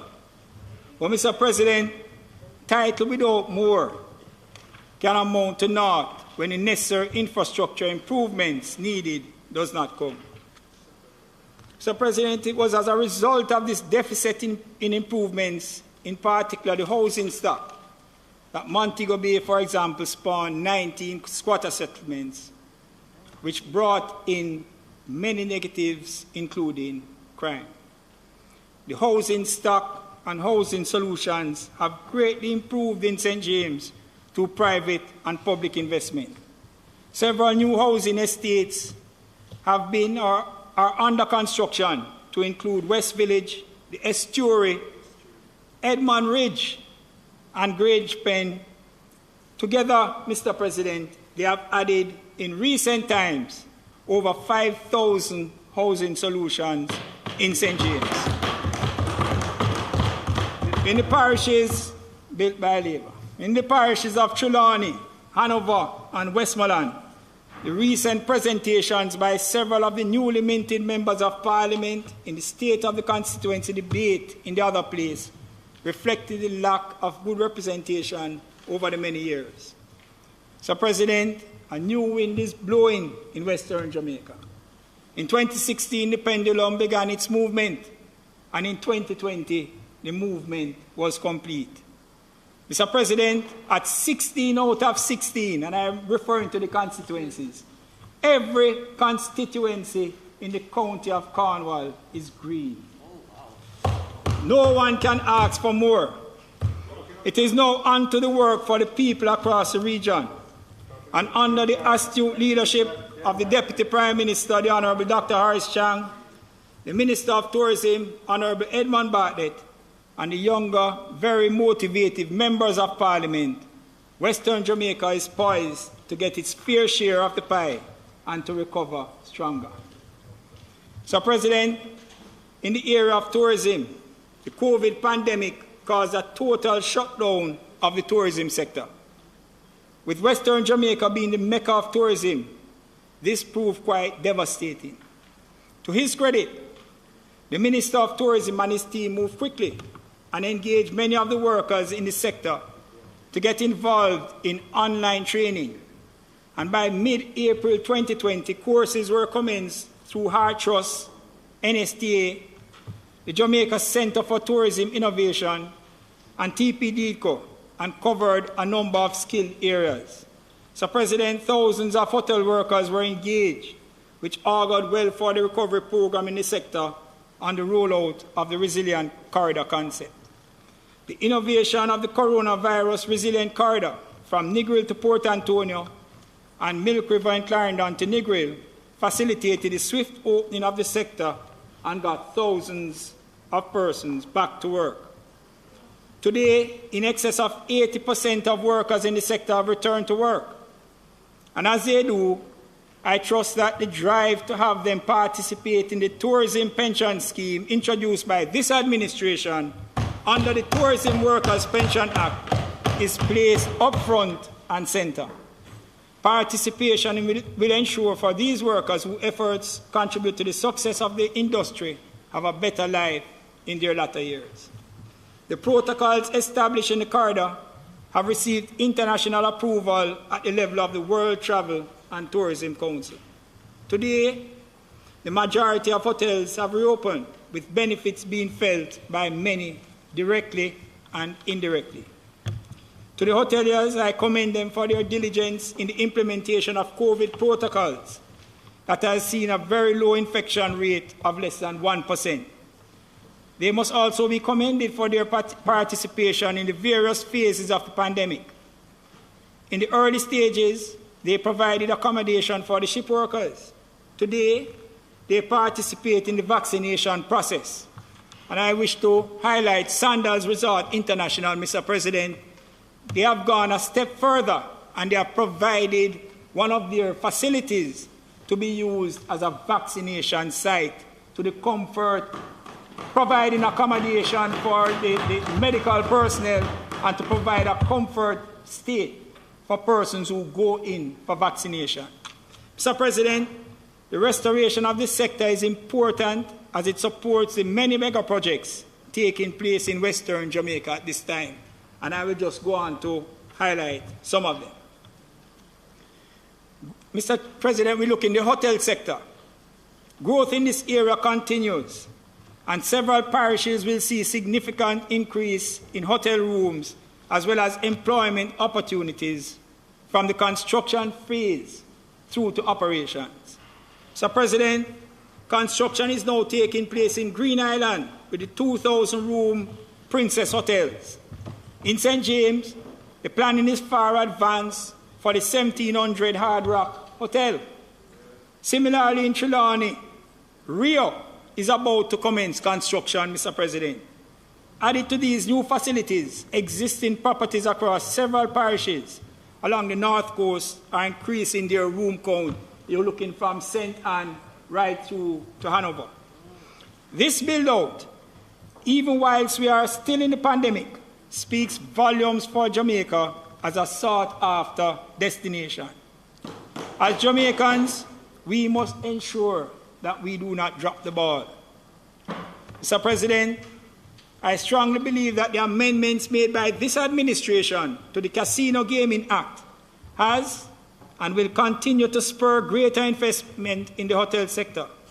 It behooves us to ensure that Jamaicans involved in construction, hotel workers at all levels, entertainers, suppliers of fruits and vegetables, meats and eggs, and goats are ready to participate. In respect of available opportunities, systems must be put in place by the Ministry of Labour to ensure that locals are first in line on the basis of merit. Mr. President, I read some time ago where a matter went to the Industrial Disputes Tribunal, and there was an order made for the person to return to work. And the person to return to work, and the matter went to the Industrial Disputes Tribunal. It related to a Jamaican hotel, and the person had the position of being a deputy housekeeper. That person was not a Jamaican, but we have facilities here, community colleges, the UTech, that train our citizens in respect to doing these types of things. And I say that in all respects of the hotel industry, the tourism industry, that we must ensure that locals are first in line on merit. Mr. President, the Sinclair International Airport is a significant asset in Western Jamaica, which brings joy to all of Jamaica. And for the 14th time, it has been rated as the #1 airport in the region, coming ahead of over 12 others across the region. Mr. President, the facility is an ecosystem in itself. It provides employment for thousands of Jamaicans and is the facility through which 75% of our visitors enter the island. Mr. President, the expansion master plan for the Sinclair International Airport was approved in 2019, continued, and it continues to be implemented in spite of the downturn in passenger traffic during the pandemic. And I pause here to respond to a comment which was made by colleague Senator Frazer-Binns, because she spoke about there being damage to the mangrove in Montego Bay. And I had to wrap my brain to try and ascertain which mangrove was being destroyed for the purpose of a road construction. And this was the only area that I could have thought of being so close to the sea. And if I am correct in my assumption that that is the area to which you refer, Senator Frazer-Binns, I would want to say, and I will say it publicly, that the area that is being used had no mangrove. In fact, that area was the Providence previously identified as a beach called Providence Beach. It was the area that under the PNP administration was designated to be established as a public beach. This administration moved away from that because the airport authority wanted that particular area for its airport expansion work. We moved away from that area and insisted on the creation of Harmony Park, and we today have Harmony Park. So, we're talking about mangrove destruction, North Coast Highway, which has been applauded as being a legacy of their administration, went through significant areas on the North Coast, from St. James, Trelawney, and onwards, through areas of wetland. Now, we're not going to oppose it or quarrel with it. It's part of the development process. Right? So I just want to correct that misinformation, Senator Frazer-Binns. The area being used as part of the airport expansion project was not mangrove. And I will comment some further when I get a bit further into my presentation. Mr. President, the expansion plan of the airport entails various infrastructure works, including a spend of over US $100 million on the expansion of the terminal, car park, realignment of roadways, and access points to the airport. In addition, there's a spend of over US $70 million on the runway expansion project. These works presently being undertaken will allow for greater passenger capacity and improve the ability of the airport to receive direct long-haul carriers from destinations such as Eastern Europe, Asia, Africa, South America, and the Middle East. There is anticipated increased visitor arrival to Jamaica from these areas. And Mr. President, Senator Arbin Hill, I don't know why he has gone so far up in the back there, because he should be sitting here so I can also commend him and Minister Bartlett for their travels to faraway nations. You were in the Middle East recently, Senator Arbin Hill, along with Minister Bartlett. And these travels have meaning to our economy and supports the mantra that we will recover stronger. Mr. President, outside of the Sinclair International Airport, our other ports have been given awards, international awards, and at the recent World Travel Awards, Jamaica, through the Port Authority of Jamaica, achieved awards in 4 categories, namely Caribbean's leading cruise destination, Caribbean's leading cruise port 2021, Falmouth, located in Western Jamaica, Caribbean's leading home port, Montego Bay, Western Jamaica, Caribbean's leading tourism development project, Port Royal, built by Labour. Mr. President, in respect to the latter, it has been announced that this port, and I refer to Port Royal, will receive 2 vessels commencing January 2022 and resume home porting in Montego Bay.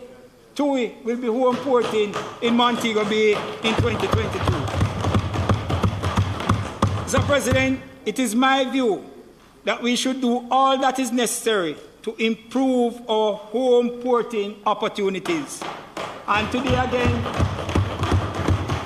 Mr. President, I saw an announcement of Grace Kennedy and its achievements, and I believe that companies such as yours, and I'm not limiting it to Grace only, because there are others who can make the supplies to ships if they home port here in Jamaica, and we need to work and ensure that we get that achieved.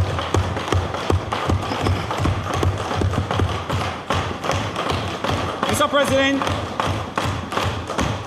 the spin-off for locals with home porting is enormous in many ways, because persons will be coming in and stay over days before or days after, days before going on the cruise, days after they return from the cruise. So the impact can be phenomenal. Mr. President, an important project coming to Western Jamaica.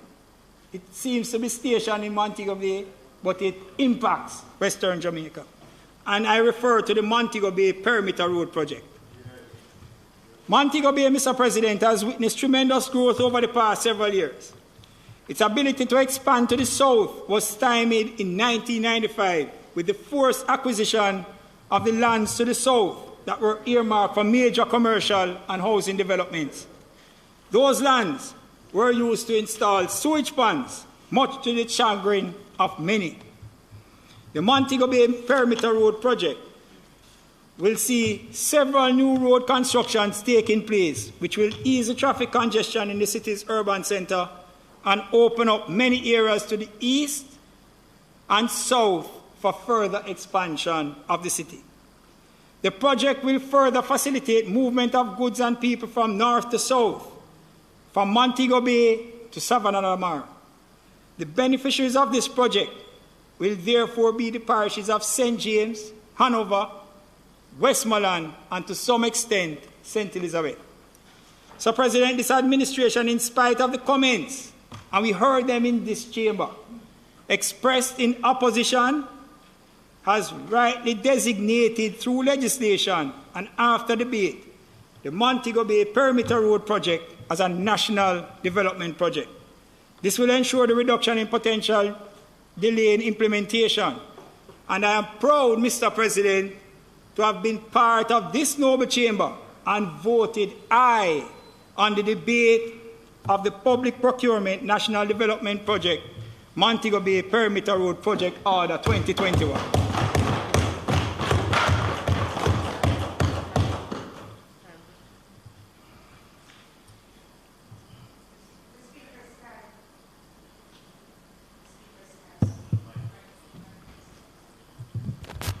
The Speaker's time having expired, may I ask that it be extended to allow him to complete his presentation? Thank you very much, Madam. Members should have heard the question. Those in favour? Aye. Against? Mr. President, the people of Western Jamaica are happy and will be even happier to know that the government of Jamaica has settled the terms of the contract with China Harbour Engineering Construction Company in relation to this project. It is now onto the signing and works to proceed, and tractors will be in the ground in short order. Mr. President, included in this perimeter road project is a drainage study.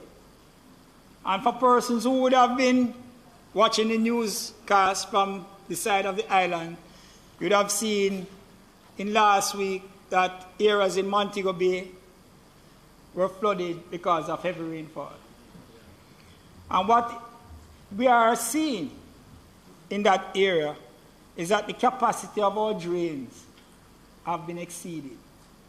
And so this project and the attitude of this administration in making it a national development project is critical to us because it includes a drainage study, and that is where it all starts from. The study will tell us what the issues are and how we can correct them, and then we move on to correct them so that the flooding which we experience on a regular basis in this important part of the country will be alleviated. Mr. President, it is also my understanding that there is significant advance on plans to expand the roadway from Montego Bay to Ocho Rios. Proposal is to increase the carriageway to dual carriageways while circumventing bottlenecks in Discovery Bay and Prairie. Similarly, the roadway from Montego Bay to Negril will be expanded, removing bottlenecks in Hopewell and Lucy. Once these works are achieved, along with the completion of the Maypen to Williamsfield Highway and the South Coast Highway from Harborview to Port Antonio, movement from west to east, north to south, across the middle of the island shall be much easier. We are seeing the work of the builder, Andrew Michael Holness. Mr. President, easy access is a stimulus for further growth and development. Mr. President, I move over into the parish of Trelawney, where there will be hotel projects. They will also be benefiting, Mr. President, from the building of a new town on 50 acres of land. So Falmouth will have a new Falmouth. The area has already been earmarked for that development. More immediate, however, is the construction of the artisan village at the area known as Hamden Wharf at a cost of 750 million Jamaican dollars. Mr. President, this project involves collaboration between several state agencies, Port Authority of Jamaica, the Urban Development Corporation, and the Tourism Product Development Company. It will be an area that will accommodate small and medium-sized enterprises who will offer to our visitors an opportunity to enjoy local cuisine, art and craft and culture. Mr. President, big things are happening and no one is being left out. The recovery process must be felt by all. The importance of this location is its proximity to the port and can be the first point of a visitor's tour as well as the last.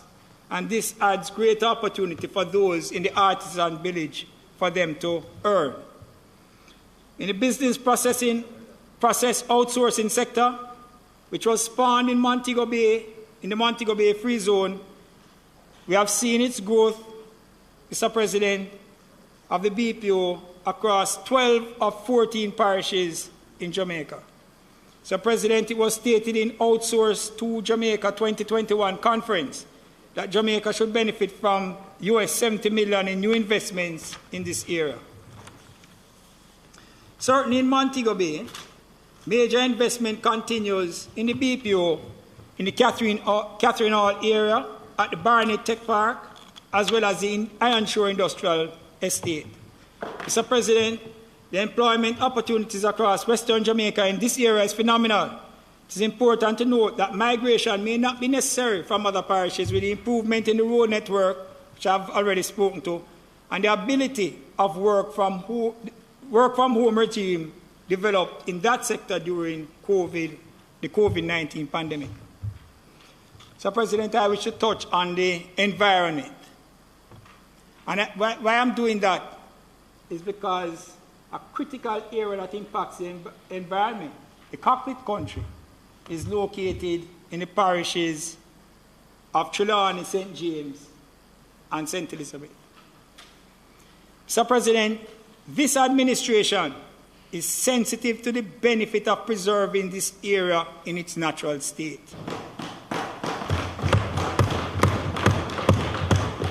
In November of 2017, because I heard Senator Frazer-Binns making comments as if we are giving lip service. This administration is not about talk. It is more about action and not a bag of mouth. Mr. President, in November 2017, the Honorable Prime Minister Andrew Holness took the decisive position and had this Parliament designate the cockpit country protected area. Specific boundaries were identified. We move away from what is the cockpit country to what has been defined as the cockpit country. So specific boundaries were identified, thereby removing all doubt as to the areas to be protected. It is now conclusive that the protected area, and when the whole process started out, it started out with reference to 75,000 hectares. We have now determined that it encompasses over 77,183 hectares, Mr. President. The Forestry Department, in a report given in March 19, 2021, informs us that permanent monuments, numbering over 777, have been planted delineating the protected area. So it is no longer any imaginary lines. We have physical boundaries. This administration, Mr. President, must be commended for making these bold and decisive moves in preserving the environment, even at the expense of potential economic activity. And you know, we hear the criticisms, we hear the comments, but there is the truth to all of what we have to say. So, President, this administration has done more than any past administration in the preservation of the environment. And I need to make reference to some of them.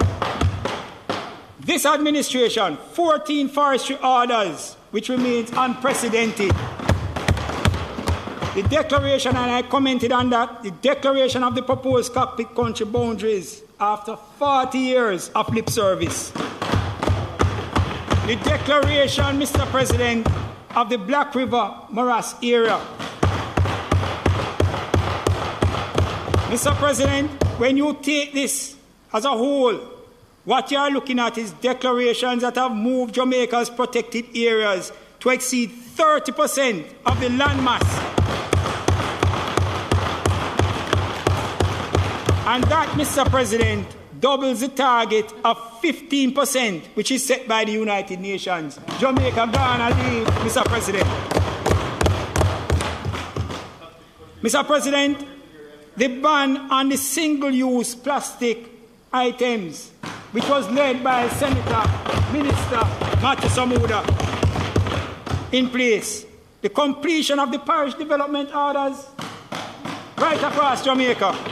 The significant increase in the capacity and connection to proper sewage systems. The tabling and enacting of modern biodiversity policy. And Mr. President, it is a state of the nation. Use that hand. Mr. President, this administration converted Goat Island to a natural reserve, reversing the PNP's decision to make it a port and logistic hub, possibly powered by coal. And you know, we heard about destruction of mangrove. That would have been destruction of mangrove. This administration has protected its mangrove areas. Mr. President, we have an ongoing project. This administration has an ongoing project to plant in excess of 3 million trees and restore damaged mangrove forests. And Mr. President, and I believe it was spoken to by the Honorable Prime Minister when he went to conference COP26 the other day. Jamaica is the first small island state to issue a catastrophe bond to insure against climate disaster risk. And we are now developing the capacity in the stock exchange to issue green bonds, leading the way in smart climate finance. Mr. President, on the environment, this administration is about action and not about government. Mr. President, the recognition is not only made by me.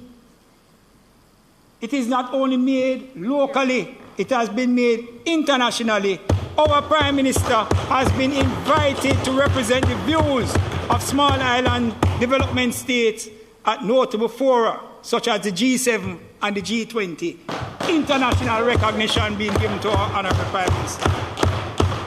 Mr. President, the Prime Minister of Jamaica has been invited, and he is in the process of seeking for the United Nations drive to achieve 100 billion United States dollars, the target for the replenishment of the global climate fund. It shows international recognition recognition beyond this parliament. When you're speaking of the environment, you speak of Andrew Michael Owens.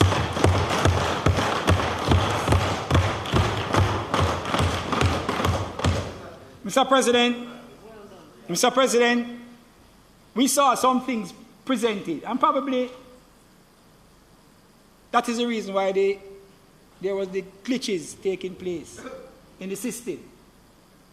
Because you must speak the truth and speak it ever. Cost it what it will. Mr. President, the mining permits that were shown up there were permits issued under the People's National Party administration for bauxite mining in the country. And, you know, I can appreciate what Senator Binns is saying is that we must act in protecting the environment. But you must disclose the truth, man. Disclose the truth and say that we will work together in correcting the ills that we cause in the country. But don't come here and put it out and be disingenuous about the whole process. Mr. President, the Honorable Prime Minister, these are the Honorable Prime Minister's words. There can be no sustainable economic development on the back of environmental degradation and consequently no prosperity steeped in pollution. Our Prime Minister has said that. Our Prime Minister, this administration is acting to ensure that these words are not just words, but they are put into action. So, Mr. President, there has always been a perennial struggle to find the right balance between preserving the environment in its natural state and allowing needed economic activity. This administration, more than any other by its actions, has shown that it can be better trusted. It can be better trusted to find the right balance.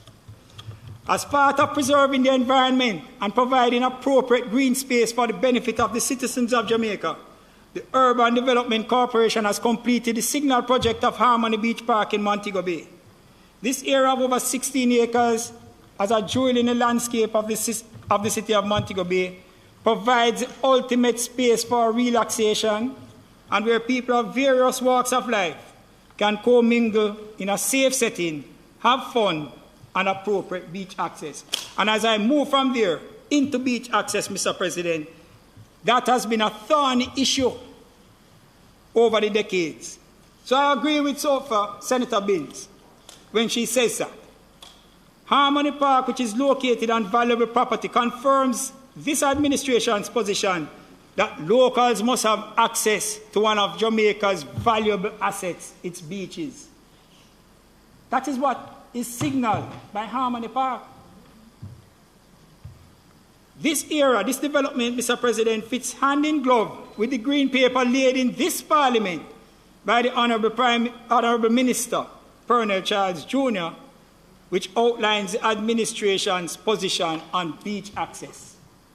So there is a document which has been laid in this Parliament that speaks to beach access, and that Jamaicans must be allowed access even in the face of development projects.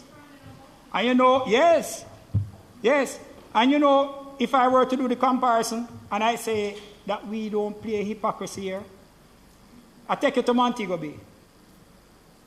I be your star.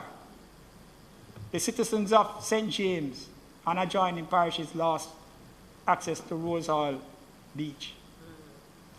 I take you to Rio.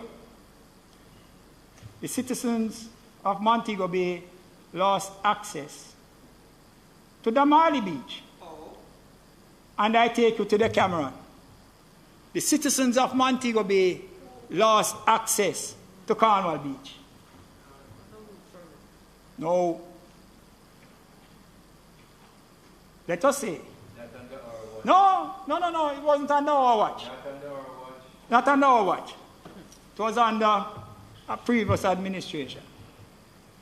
And Cornwall Beach, if you know the history of Cornwall Beach, why it hurt Montegonians so much, is that Cornwall Beach and Doctor's Cave are the two best beaches in Montego Bay.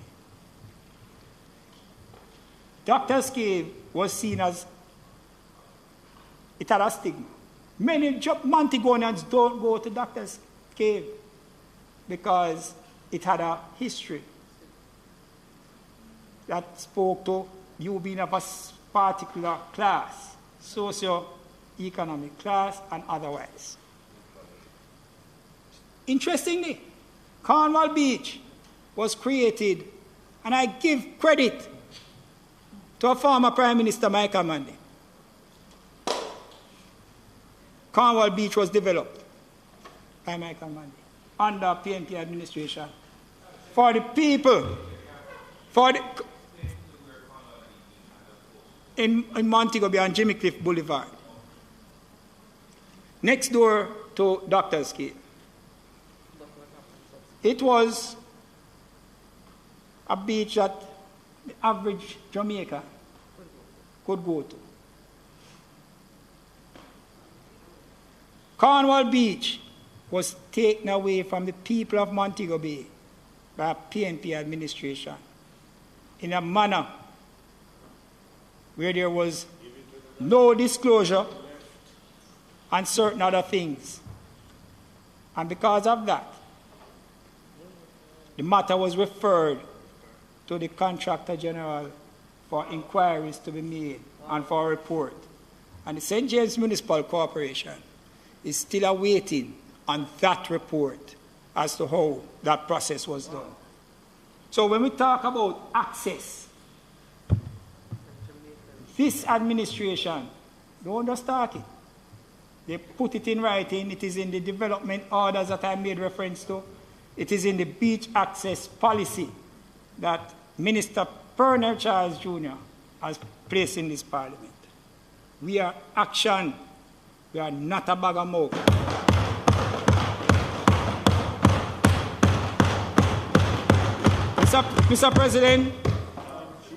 Mr. President, the paper of which I referred has laid the groundwork for stakeholders' discussion to take place with the ultimate goal to arrive at an appropriate beach policy that will allow locals to have reasonable access to our beaches.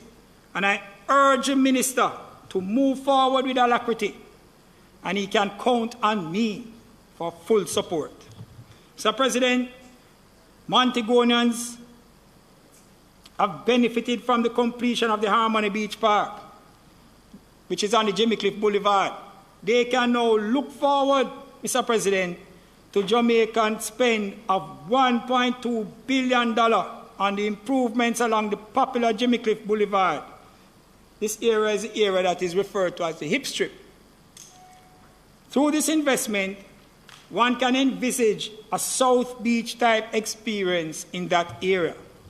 As Minister Bartlett informed us, there will be physical improvements, new product development, streetscaping, and thematic facades and entertainment facilities. In this reshaping of the boulevard, I am on public record. And interestingly, God works in mysterious ways, because we could have done this presentation last week. It was moved to this week. And we dealt with the trafficking in persons legislation. Well, here it is.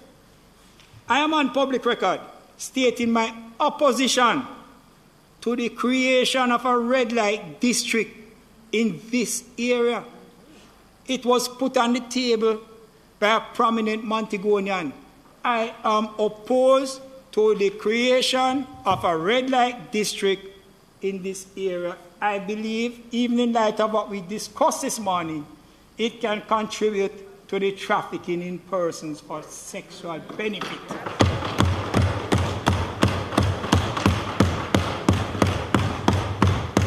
Mr. President, a much better spend would be to improve on the facilities for those engaged in legitimate small businesses.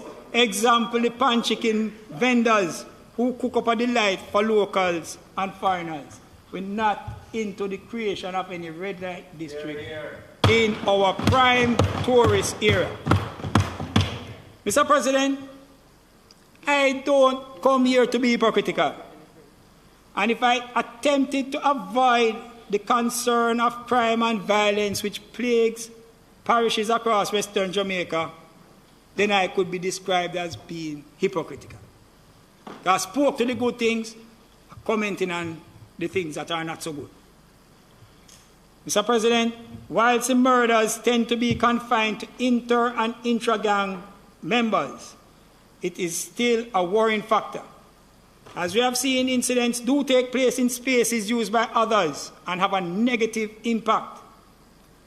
Mr. President, to me, it is a mockery to good debate to boast that under one administration, the murder rate was 1,300, whilst under another, it is 1,500. The fact of the matter, for a country of our size, which is not at civil war, we should not be experiencing a murder rate anywhere above 1,000 per annum. Mr. President, St. James in recent times has been the epicenter of murders. During the period 2012 to 2015, murders increased in the parish at the rate of 20% per annum until it peaked in 2017 at 345. Mr. President, the implementation of the state of emergency brought a significant reduction. Murders were reduced by over 200%. I express my pleasure that the administration is making the necessary amendments to the Emergency Powers Act to ensure the use of enhanced security measures, that they will be again available to the Jamaica Constabulary and the Jamaica Defence Force as a crime-fighting tool. In 2018, the use of enhanced security measures in specific police divisions produced results. Murders went down by 70% in St. James, 29.3% in St. Catherine North, 25% in Kingston Western, 5.2% in St. Andrews South. Nationally, Mr. President, there was a 21% reduction in murders. This administration must be commended for having the strength of character to take the bold step to cauterize the untenable situation that existed. More has to be done and is in fact being done. And I take you to some of those. The expansion of the Burke Barracks in Montego Bay is nearly complete, which will house the 2nd Battalion of the Jamaica Defence Force. Mr. President, the expansion of the facilities at Montego Hills for accommodation of Jamaica Constabulary officers in the region to support increased security measures is an ongoing project, and these measures, Mr. President, will put more boots on the ground.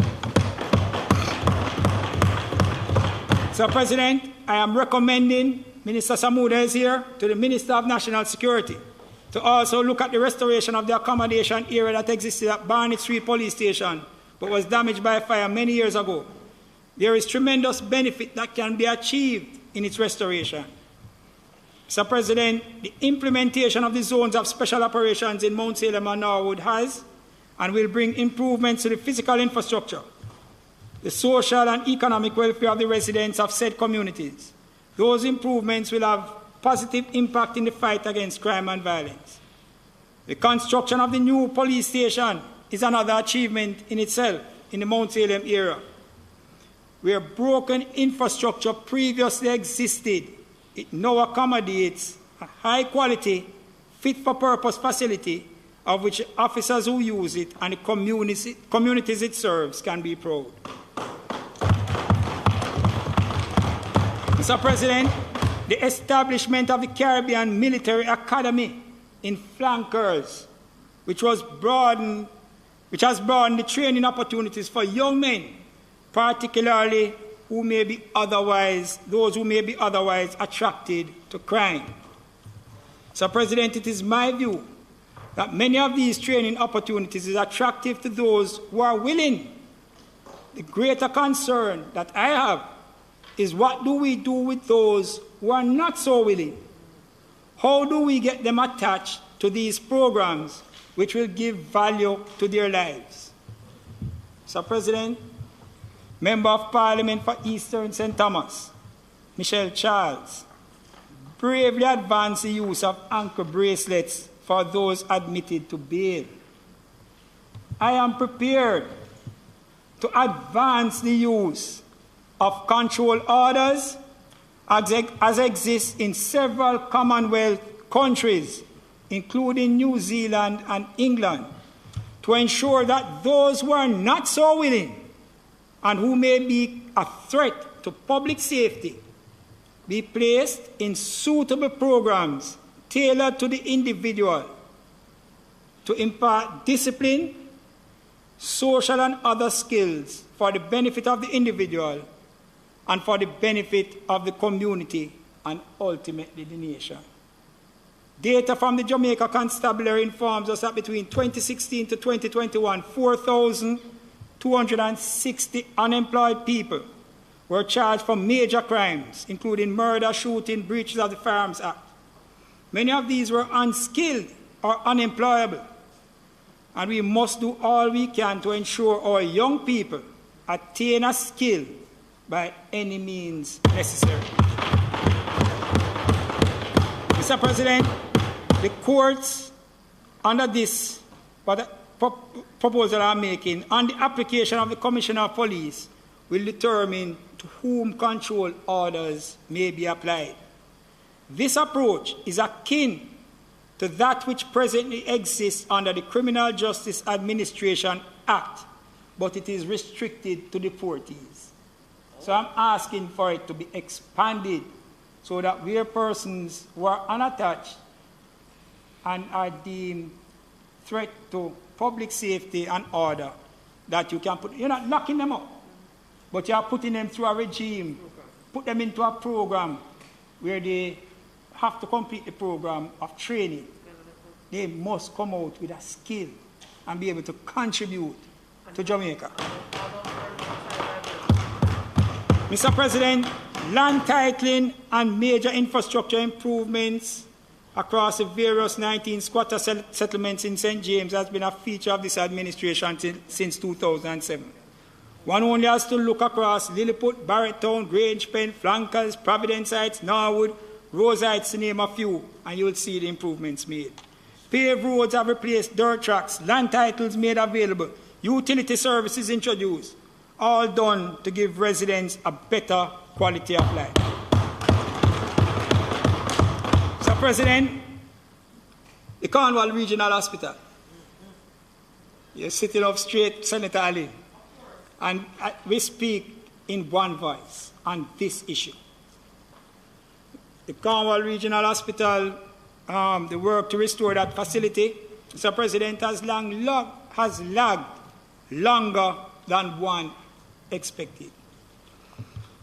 As has been spoken about, the lack of adequate maintenance since the construction of the hospital in the late 60s, early 70s, undoubtedly led us to this point. It is time we complete the task at hand. And if this takes place in the restoration under the portfolio of the Honorable Prime Minister, as some have said, but I don't see it as being necessary. But so if it is so, so be it. If it takes declaring it a national development project for the task to be accomplished, let us do what has to be done. The simple truth is the people of Western Jamaica desire that the premier facility for health care in the region must be restored by any means necessary. In the interim, I continue to commend every health worker, administrative staff, security, and others who continue to give up their best in the circumstances, and Jamaica extends to them its gratitude. Mr. President, under the portfolio of local government, I say that the Honourable Minister Desmond Mackenzie has been doing right for the people of Jamaica. Improvements in the infirmary in Hanover, Portland, Westmoreland, St. Elizabeth, and St. James have taken place under his leadership. The structure, Mr. President, of the male ward at the St. James Infirmary is complete and only to be furnished. The minister must be commended for ensuring effective measures were put in place and maintained during the pandemic, preserving the safety of the residents. On a broader scale, the minister has ensured that every councillor was able to provide meaningful assistance to needy constituents with care packages during the pandemic. Funding was also made available to municipal authorities to assist in getting residents of communities to vaccination sites on blitz days. Mr. President, this administration ensured that the outstanding streetlight bill to the Jamaica Public Service was paid in full. Local authorities can now call on the Jamaica Public Service with confidence to effect repairs to non-working streetlights and broken poles. Mr. President, additional garbage trucks and fire trucks, 30 in respect to fire trucks, have been ordered, some delivered. Fire trucks are procured and to be delivered, Mr. President. Several fire stations have been repaired across Jamaica, some constructed, new ones have been constructed also. But I make special mention to the fire station in Montego Bay. The old structure at Barney Street had to be demolished in 2008 as it fell into structural disrepair. Ground was broken in 2010 when Minister Montague had responsibility for local government. Mr. President, between 2012 to 2016, nothing was done. In fact, the intended location was taken over by taxis and vendors. Today, there is in place a brand new building of which any firefighter would be proud. And I'm certain, Senator Allen, when you pass that building, you feel good with what you see for our firefighters. In fact, Mr. President, all of St. James is proud of the facility. And we look forward to the furnishing and equipping of the structure. I encourage the Honourable Minister to ensure that EMS services to be provided with ambulances and equipment to adequately serve the parish be put in at that location. Mr. President, as we continue to advocate for greater decentralization of the administration and fiscal responsibilities for local authorities, I want to put two issues on the table for serious debate. The first relates to the funding of local authorities. Mr. President, every member of every local authority across the length and breadth of Jamaica would wish for their authority to undertake major capital projects for the benefit of the citizens of the respective parishes. In order to do so, they cast their eyes to central government for funding. Mr. President, it is high time that local authorities should be allowed to use the provisions of existing legislation to generate funds to undertake well-thought-out and meaningful projects. Projects that can themselves generate substantial revenues to offset liabilities incurred in securing the funds, or which meet the threshold of a necessary social service to warrant the risk. Mr. President, in that regard, I make reference to the Loans, Local Authorities Act and the Local Governance Financing and Financial Management Act. Both legislation facilitates local authorities, with the approval of the appropriate minister, raising funding through loans by issue of stocks or debentures or both. Mr. President, I can envision capital projects that can produce returns sufficient to meet obligations to the funding source. This is impatient of debate, and local authorities should strive to establish creditworthiness and reflect fiscal management to advance worthwhile projects to the minister for funding through those methods. Similarly, Mr. President, the second of which I make reference to is within communities and business districts which want to undertake capital improvements that have major positive impact. I make this proposal, Mr. President, and it is time that we take a critical look at the Local Governance Act and the Local Governance Financing and Financial Management Act, to put the provisions contained therein to use for the benefit of the communities and residents. Mr. President, these legislation allow for special improvement districts and business improvement districts to be declared by the local authorities, working in conjunction with stakeholders, being the Citizens Association and business associations. Within the declared area, improvement projects are identified and costs established. The funding being spread across the properties in the area. The collection will be done through methods approved in the legislation. So, legislation exists. We have to put it to use for the benefit of the people that we serve. So, President, the approach requires strengthening of community-based organizations, citizens, and business groups, And in that regard, the Social Development Commission and the Cooperative of Friendly and Benevolent Societies should collaborate to establish legal entities within communities where they do not exist, and strengthen those that are should be accountable to the residents and operate with transparency. I am getting there, Mr. President. In 2020, we must move away from the loose organizations operating as citizens' associations, which tend to ebb and flow on personalities. Mr. President, the benefit of strong community organizations with a legal identity is enormous. Without approaching government, they will have the opportunity to seek grant funding available for projects that fit the criteria. Mr. President,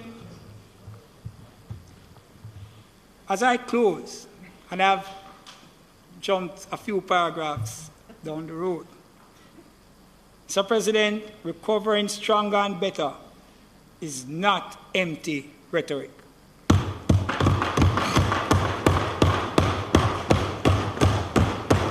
It is the path that this administration, under the leadership of the Honorable Prime Minister and his team, believes can and will be achieved. In fact, the signs are showing, and I have enunciated on a lot of them earlier, but brighter days are ahead. The Honorable Prime Minister has a vision. He has the strength and courage to take us along that path. I want to believe that as Jamaicans, recovering stronger and better is a call to unite to achieve the best, Mr. President. With unity, success is attainable. As Marcus Garvey said, Mr. President, up you mighty race, accomplish what you will. Mr. President, may God continue to bless Jamaica, land we love.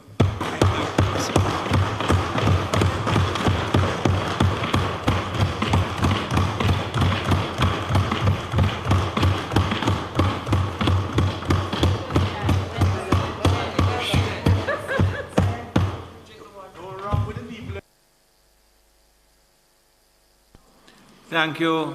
Thank you, Senator Sinclair. And just before you close, thank you very much, Senator Frazer-Binns. Both contributions ran beyond the time permitted, but both were very informative, and I thank you both. Minister? Thank you, Mr. President. Mr. President, it is not intended to do any further business today. Might the Senate be adjourned for a date to be fixed? Thank you very much. Members would have heard the question. May the Senate...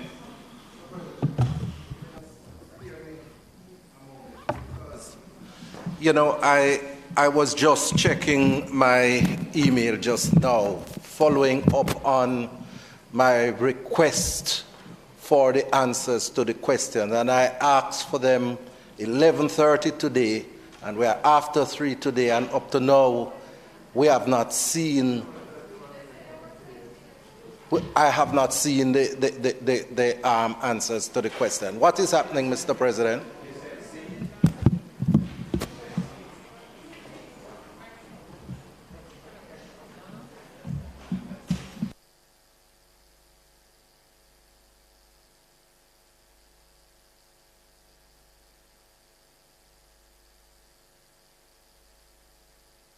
Thank you very much. Senator Morris, I think that Senator Bunting has some information for you.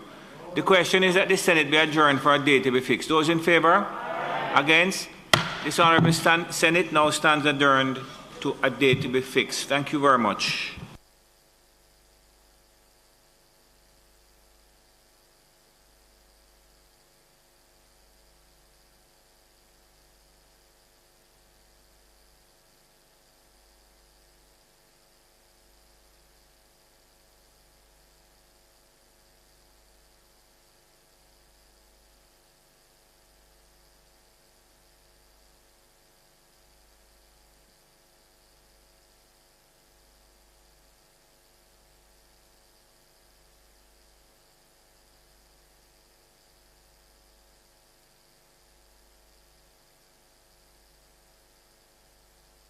you.